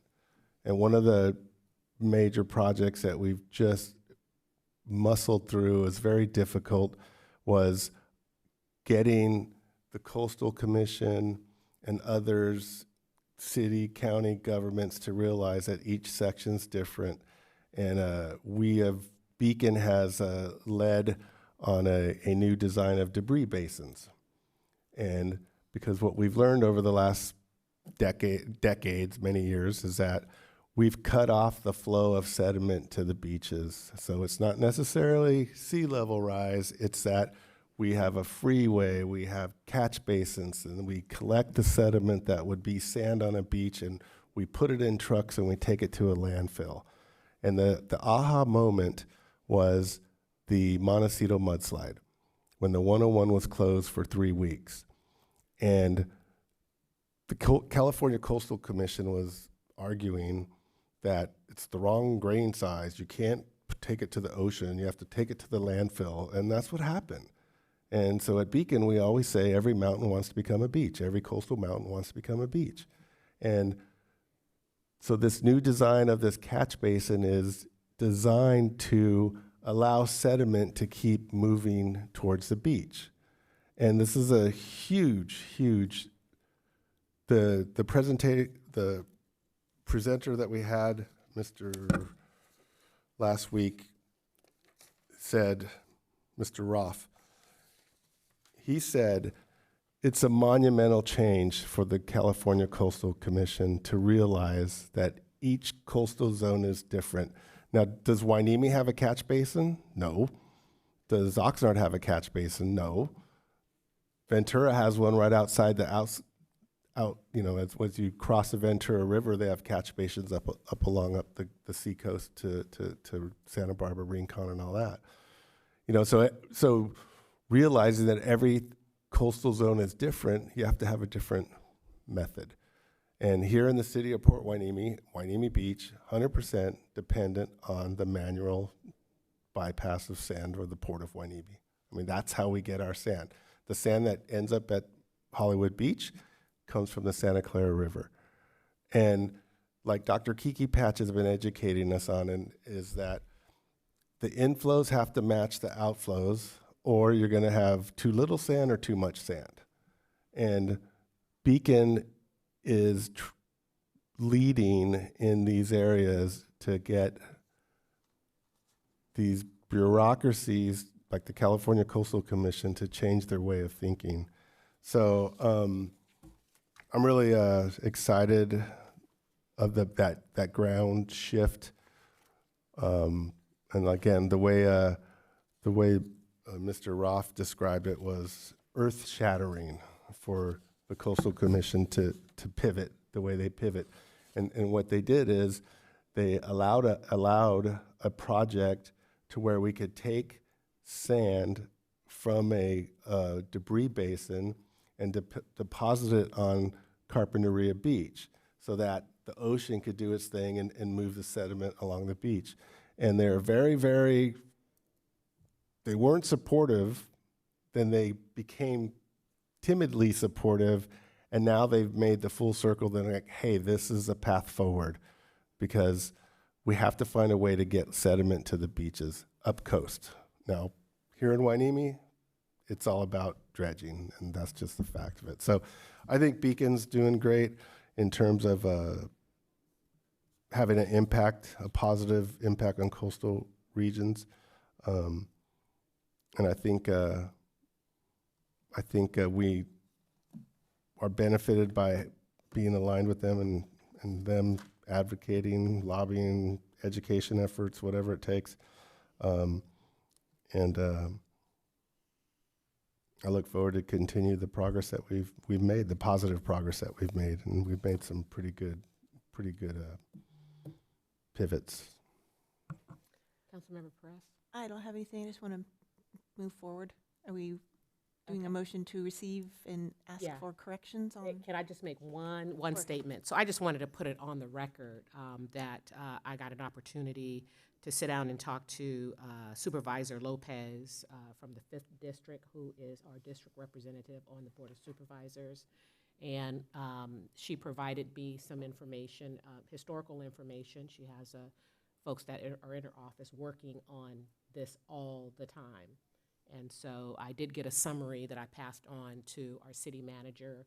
And so I think success is getting sand.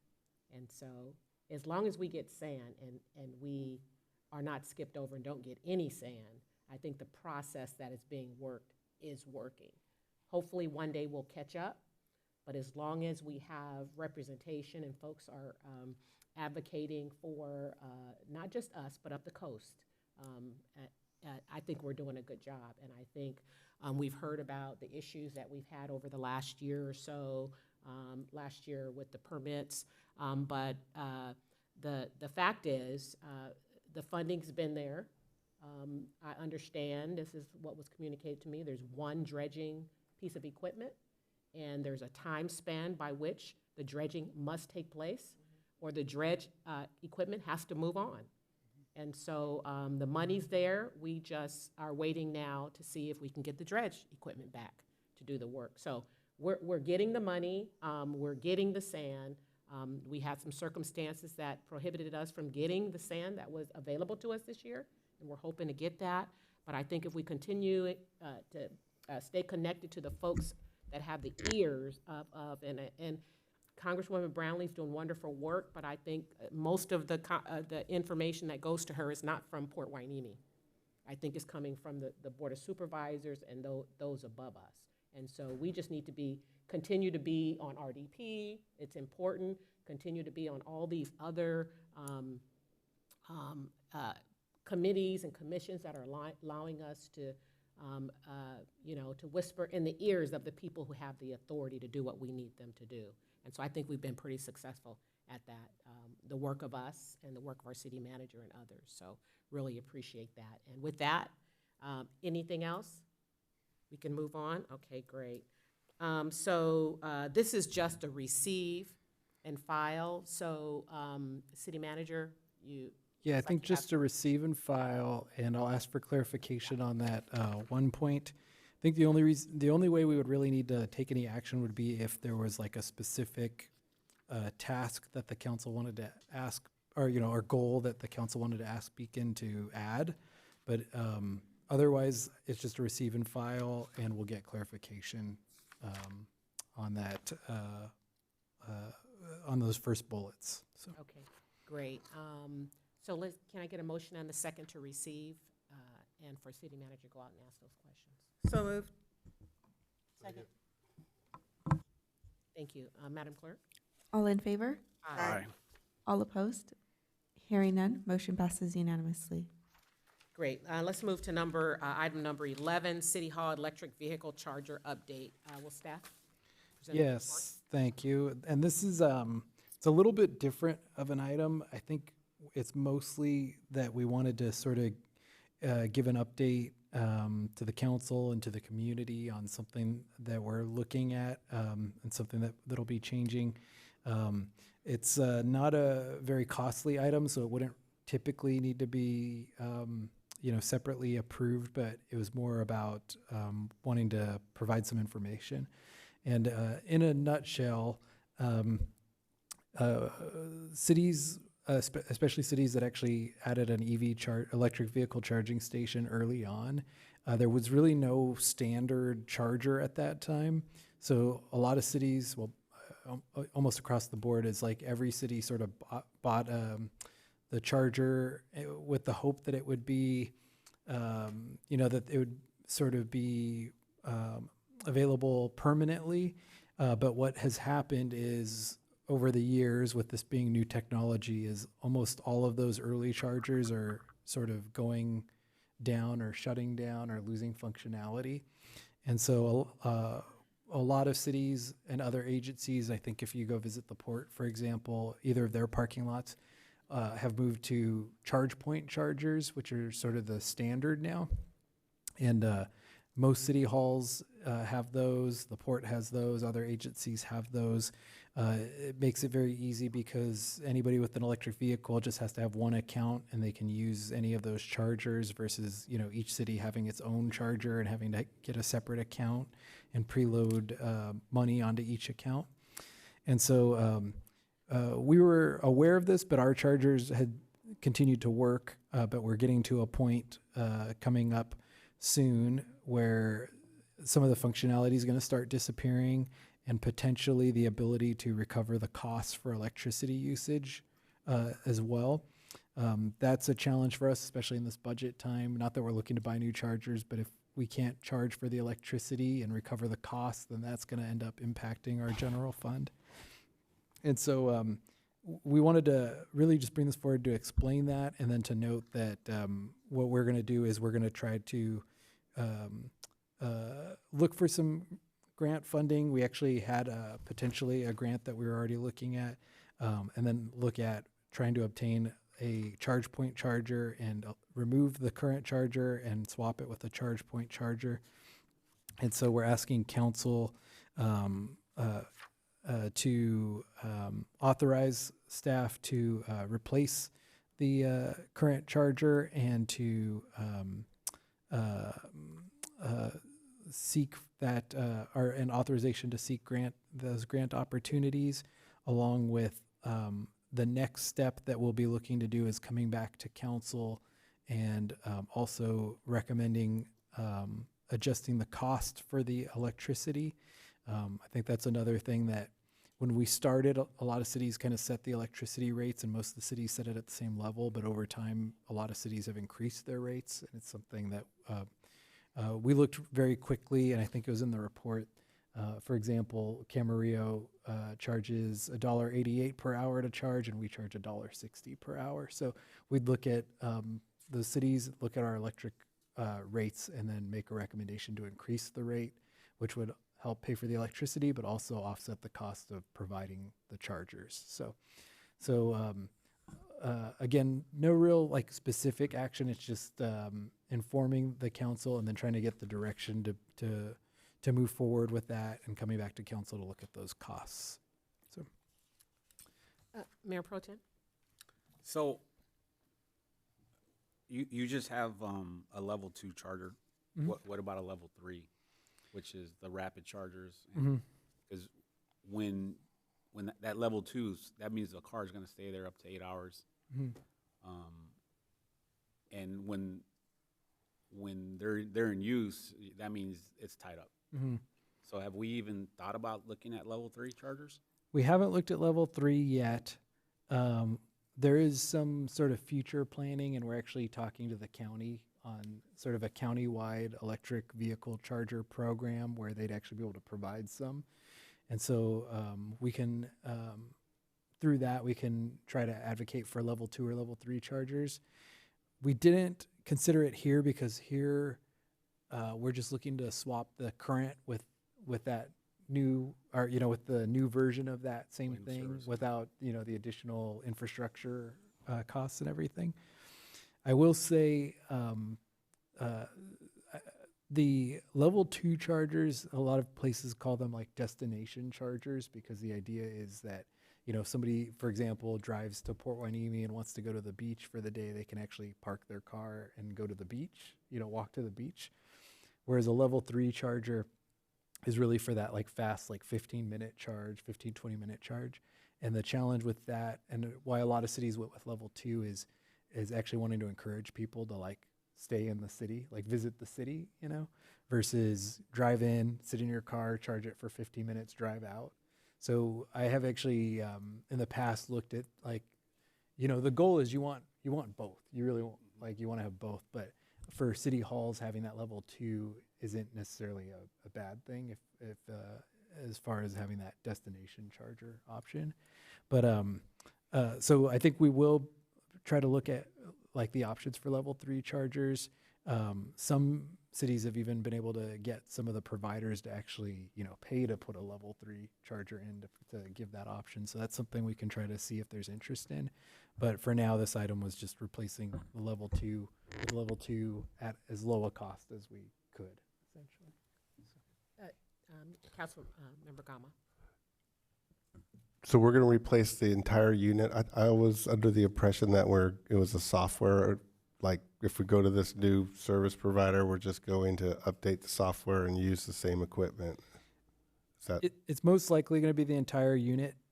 We got the notice that this was going to happen very last minute, like early last week. And we're still getting exact clarification of what needs to be replaced, but I believe it's the charger as a whole. But if we're able to just replace the platform and then we're able to still charge at that point, then we would just replace that portion of it. have we broken even over the life of these chargers, or are we subsidizing those who use them? I pretty simply could say, and a lot of cities chose to do this. I don't know if this was actually part of the thought process, but I know in prior city, when we put chargers in, the city council actually wanted to subsidize the cost to encourage people to, remember that chargers, especially early on, they were actually part of meeting like cities' general plan goals as far as it relates to reducing emissions and things like that. So a lot of cities actually did choose to subsidize the cost of the electricity to encourage the conversion. But I think what's happening, and when we mentioned Camarillo, is I think a lot of cities now are at the point where they're done subsidizing those costs and they're starting to adjust them. And I think, I do believe with what our rates currently are at, we're subsidizing it a bit. And so we would try to look at adjusting that. So, Hold on just a minute. She had her hand I'm up sorry. already. Yeah.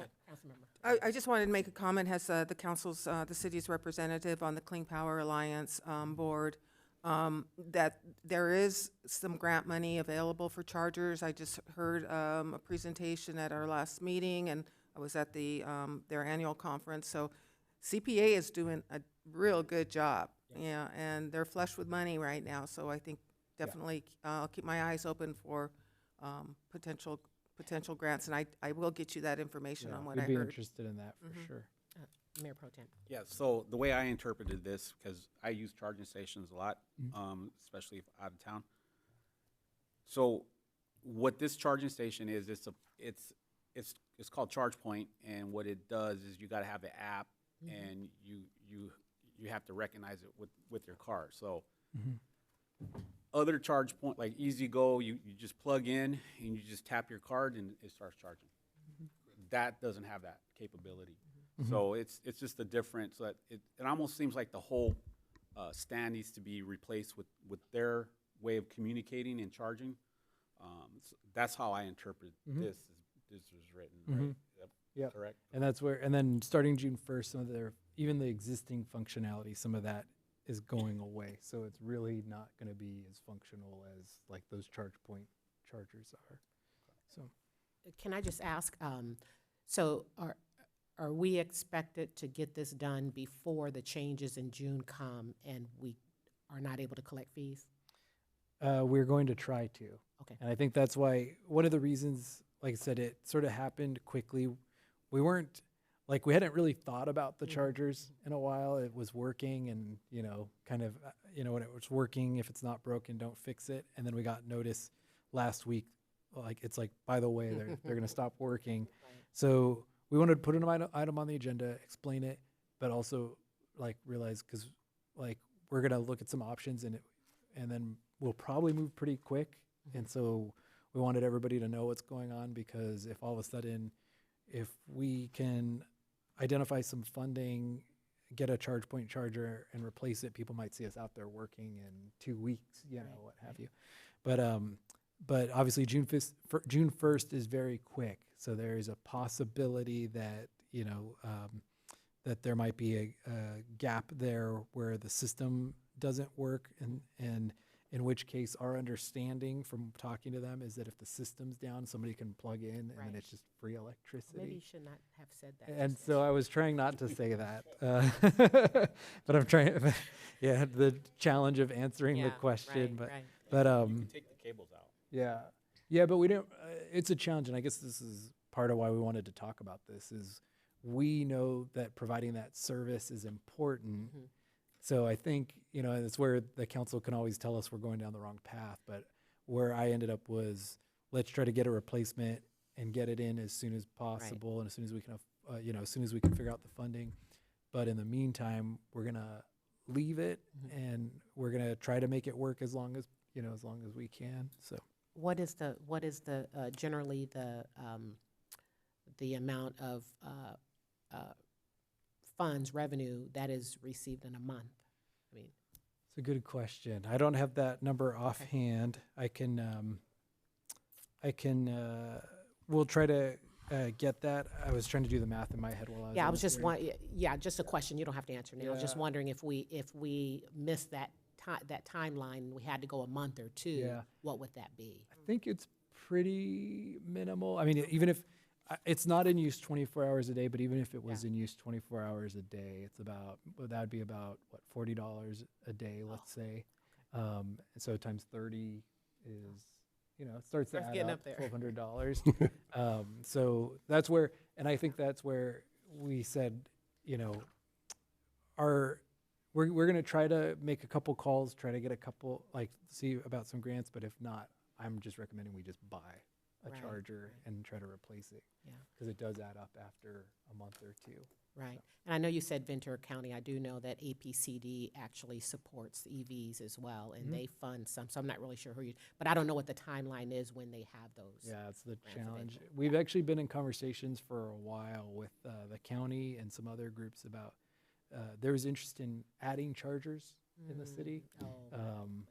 Yeah, we actually talked to the library recently, and we're all talking about partnering on a grant that would provide chargers at the library parking lot, for example.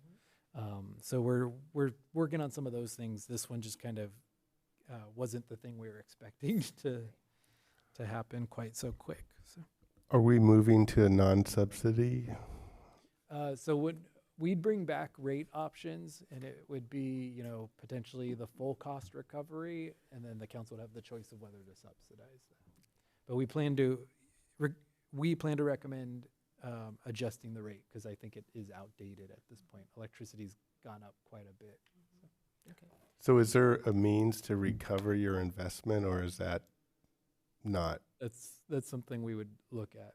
Yeah, if we don't get it grant funded, then, building in the cost of that charger. Okay. Mayor Pro Tem, did you have anything? No. Okay, great. Madam Clerk, do we have any public comments? No public comments. Great. So we have before us receive an update regarding the EV chargers at City Hall, potentially losing the ability to recover cost. Is there a motion and a second to receive? Move to receive. Second. Thank you. Let me just make sure this is a receive. Is this an approval or just to receive the report? We were asking for that Oh, the because 10 how we said how there's 10,000. yeah, and there's Okay. a few paths where Yeah, we and- said Yeah, it this is an potentially could be approval. just removing it, but we're asking for approval to that direction to approve replacing the Got it. charger. I And withdraw my recover- motion. and recover Move to costs. approve. Thank you. Second. Thank you. Any discussion? Madam Clerk, please take a vote. All in favor? Aye. All opposed? Hearing none, motion passes unanimously. Great, thank you. We'll move now to city manager comments and reports. Yes, I have a few quick things. I think one is somehow a week from today is Memorial Day. It does not feel like it's already Memorial Day, right? Is that right? A week from today? Yeah. And so, a week from today, we are having our 2025 Memorial Day ceremony at Port Hueneme Pier at 8:30 a.m. People may remember this last year. We had the first ever paddle out with our lifeguard and team and members of the public. And so we are planning to continue that tradition, and information will be going out on that in the next day or two. So keep an eye on social media and our Facebook page for that information. We also are currently still accepting applications for the Veterans Advisory Ad Hoc Committee. We are accepting applications through 5 p.m. on June 2nd, 2025. I think we've heard a few people that were interested, but we typically get most of the applications in about the last week or so. So I think we'll be getting applications for that. And then we wanted to highlight two upcoming events/programs. We're holding a Coffee with Your City on Wednesday, June 11th at 9 a.m. At Wednesday, June 11th, 9 a.m. to 10 a.m. at Anna Cappuccino. And so we're inviting everybody to come out to that event. And then council had approved a new program that's essentially a STEM, science, technology, I forgot what the E is. Science, technology, is it experiential? I'm not sure. But, and mathematics. But STEM program camp. And so we are launching that summer camp program. And so information just went up. I saw it on Instagram and Facebook for the program, $95 per week for 5 to 12-year-olds, and the dates there of the different options. So we're excited about that program. I think we got good feedback that a lot of people were saying that it's something that has been wanted for a while. So we're hoping that everybody's interested. So that's available now. And then last, the June 2nd, 2025 agenda forecast. We expect to have presentations. First is the Pride Month proclamation. Second is the Army Corps of Engineers birthday and anniversary proclamation. And then we have public hearings. It's a heavy agenda, but it's sort of to be expected with the budget and budget-related items. We'll have public hearings for the budget, but this item listed above is actually a new state law requirement that each year before the city adopt a budget, the city has to give a status report on vacancies, recruitment, and retention efforts. That's in response to a lot of cities have really struggled to maintain staffing. Just like if people remember after COVID, private businesses had a hard time getting staffing. And so there's actually a state law put into place that each city has to give an update on if, how they're recruiting and how they can recruit better if they have a lot of vacancies.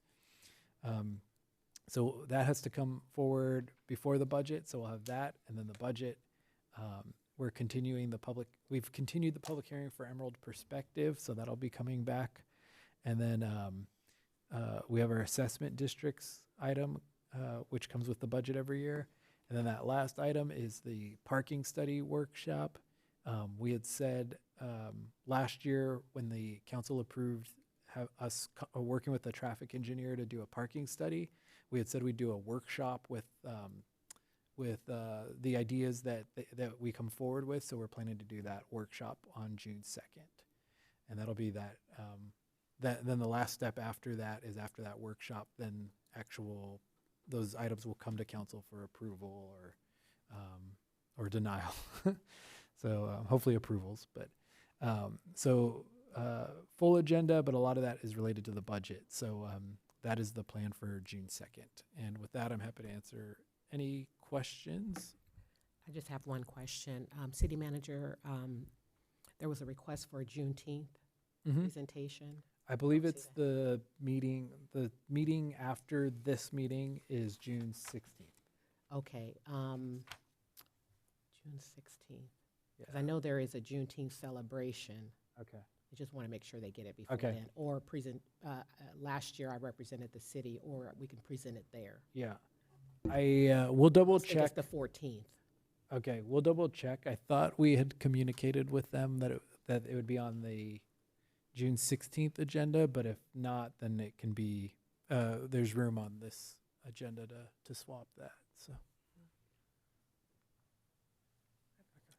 Councilmember Hernandez? So is there a time that the pride flag is going to be raised on June 1st, whereby we can have people who are interested come and observe the raising of the flag? We don't, I don't have a set time yet. I think I was asking if they had an approximate time, but I don't have it yet. And Okay. so, and I wasn't, we were trying to just sort of, do our normal process. So I was just asking them what time that they would expect to be there and to raise it. So I'll let the council know when we get that information back. Thank you. Mhm. I'll just say that the 16th is fine. The event is the 21st of June. Okay. Yeah, I thought that it actually worked well on that second meeting, but we'll double check that. Any other questions for City Manager? If not, we'll move on to council member reports and comments. Councilmember Perez. Okay, great, thank you. Councilmember Gama. A beautiful person by the name of Romeo Ariano passed away of prostate cancer, and this is a person who I've seen on Wainimi Pier every day that I've been out there. He's been there, and it was really sad. The last time I saw him, he was wheelchair bound, and obviously having difficulties. Anyways, his son contacted me and wants to know if we could put a memorial plaque out for him. He absolutely loved the pier. And so I've been kind of looking, thinking, and I noticed that we only have 9 benches on the pier. And I was wondering if maybe we could consider allowing a family member to buy a memorial bench for a family member, and then we could put it out on the pier. So I told Romeo's son that I would bring it up, and I guess we'd have to put it on the agenda and discuss it. But, and I kind of wondering, like, there's an absence of benches on the pier. You would think we'd want to have a bench every 20, 30 feet, but I think during COVID, they were removed, and I'm not sure if they all went back. But I went out and counted 9, and so of the 9 benches, 5 of them are pretty much at the end of the pier. So, and there's 3, so there might be 10. Anyways, it's something,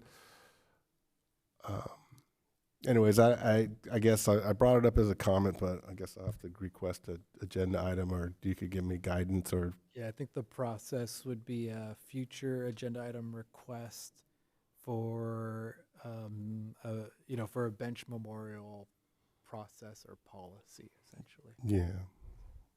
Might save some time if you just, won't save you time, but the heritage policy is where we normally go if we have that kind of request. So just write it up and submit it to the CAC? Okay. Yeah, let it go through the process. That's what I did for the Pedro Valdez. Yeah, and I think it could be a valuable, nice thing for the city to have in place. So I just wanted to, I know I have tone issues sometimes. Some people may think I'm angry or something, but I really am passionate, and in regards to the Port of Hueneme, I felt that some people may have got the feeling that Gama wants to shut the port down. It's like, no, not at all the case. The case is, speaking for myself, as a city council person, I'm not speaking for the rest of us, but I want a thriving port. I want security, safety, the best roads in the county. I want the cleanest air possible and the highest quality of life with a thriving port. And I think that's what we all want. And again, I just bring it up again, like we have to have those conversations that matter to achieve these goals. I think those are the goals of any municipality. And I hope that we could keep that in mind. It's all about safety, security, best roads, cleanest air, highest quality of life with a thriving port. VC Animal Services, we're at critical mass. And we're flying animals to other states to free up space. And they're not going to euthanize animals to free up space. That's a good thing. However, when you're at full capacity, disease, there's so many things that are critically hard to manage at Animal Services. So the Palisade fire really affected us. All of our cities need to promote spay and neutering. We have a new director, Esteban Rodriguez. He's the best thing that's ever happened to VC Animal Services. And he's putting together a spay and neuter bus so that we could take it out to communities and talk to people on the ground and get animals spayed and neutered. And, we have to do increased public outreach, and it really is at critical mass. And so, 8,800 animals in 2024 went through VC Animal Services. So, if you have an animal, get it spayed, get it neutered. So last month, they had 45 animals out, 95 in. So, the system is just being stressed to very difficult levels. I want to work with Victor Gallardo on this thing, and I think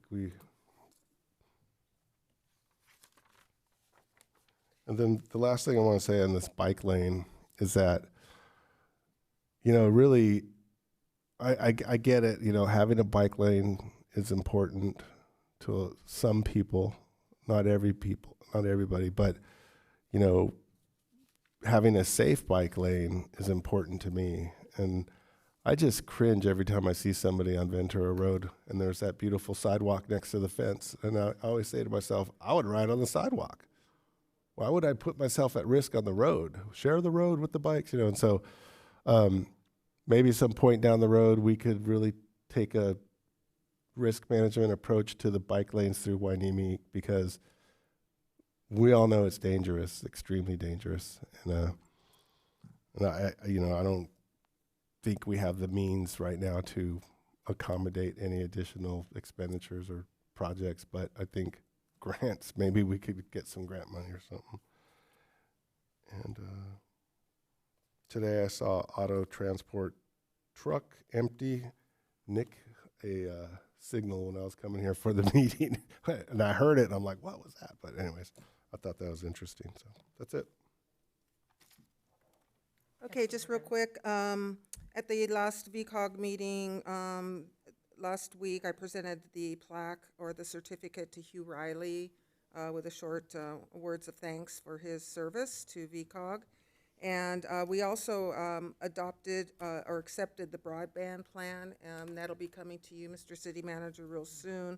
I do have a copy, but the copies, the final drafts will be distributed to all the cities. And I just want to thank staff, Aaron Wiedemeyer, and the city manager for their work and participation in that plan.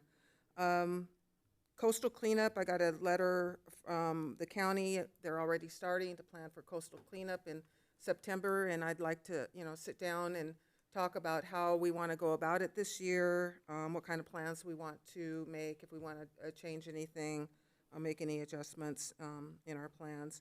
And other than that, that's all I have. I do want to ask for an adjournment in honor, memory of Michael Hyde, who was a resident here in Port Hueneme, and you might want to add your person too. Michael was a good friend of mine.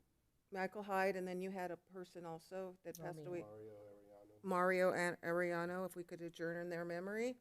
They were both residents here in Port Hueneme, and I'm sure I'm forgetting something, but it's late, so I'm going to pass it on.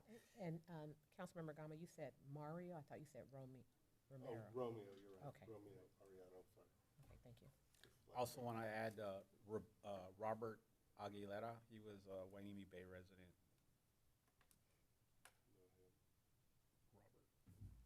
Go ahead. Did you have any comments? I have no comments. Okay, great. Thank you. Not great, but thank you. So yeah, I had an opportunity to attend the World Trade Month event over at the port. Enjoyed that, learned a lot. I'll be attending the Board of Supervisors meeting tomorrow. The Ventura County Harbor Department will be presenting a proclamation to the Channel Islands Harbor, I think it's district, for their 60th anniversary, so I'll do that. Department, thank you. And so the city managers helped me with some words so that I stay kind of down the center. I did get an opportunity to attend the Savvy Senior event on this weekend. And very, very nice. I enjoyed myself. I took my sister along with me. Now she wants me to take her to everyone. So I've already registered for the 19th of June, which is going to be the second prom event. And so dressing up. And so I'm excited about that. Well, I mean, I'm excited to take her. Yeah, they have a capacity of 250, and the registrations are open. So if you're interested, I understand that this event goes pretty fast. So, other than that, just participating in my monthly meetings. I did miss my VCTC meeting the first week because I was out of town.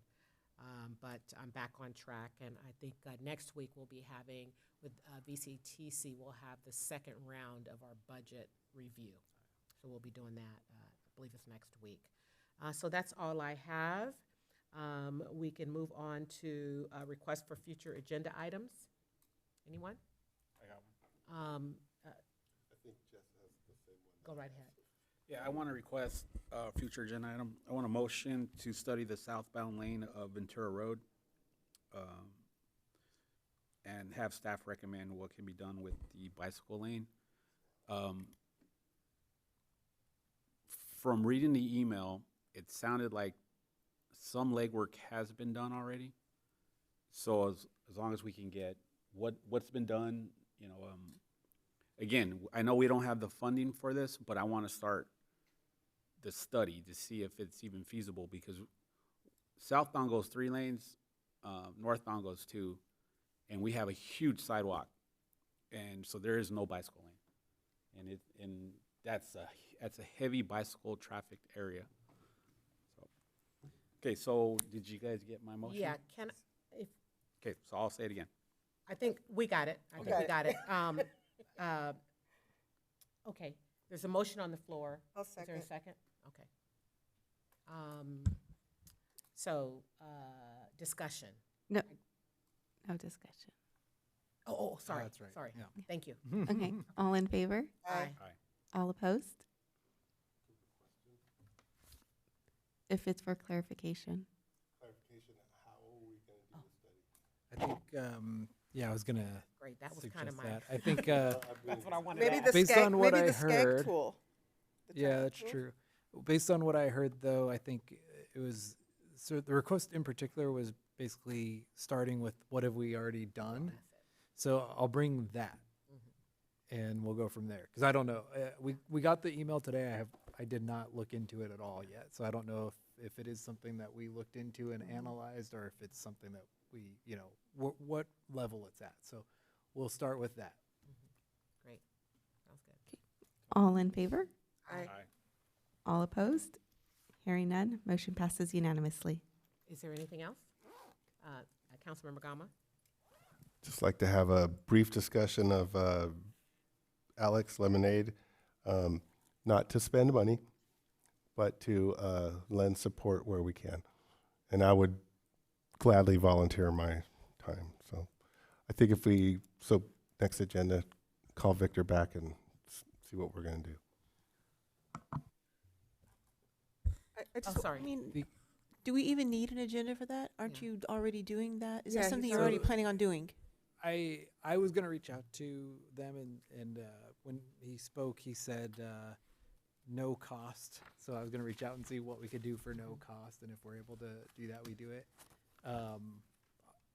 Obviously, the council could still put it on the agenda, but I think what I would suggest is if we're able to support it at no cost, simply that we just have the ability to do that. So. Okay, I'll withdraw that suggestion.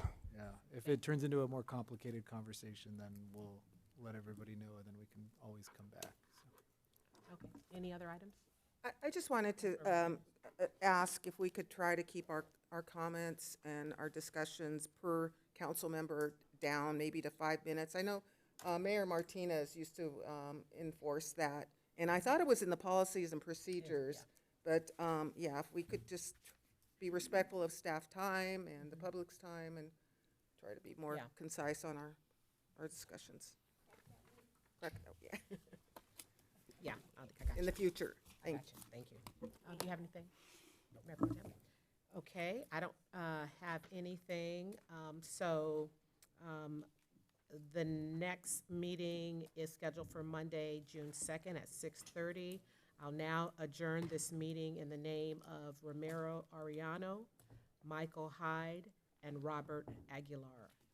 The meeting is now adjourned. It is 10:11.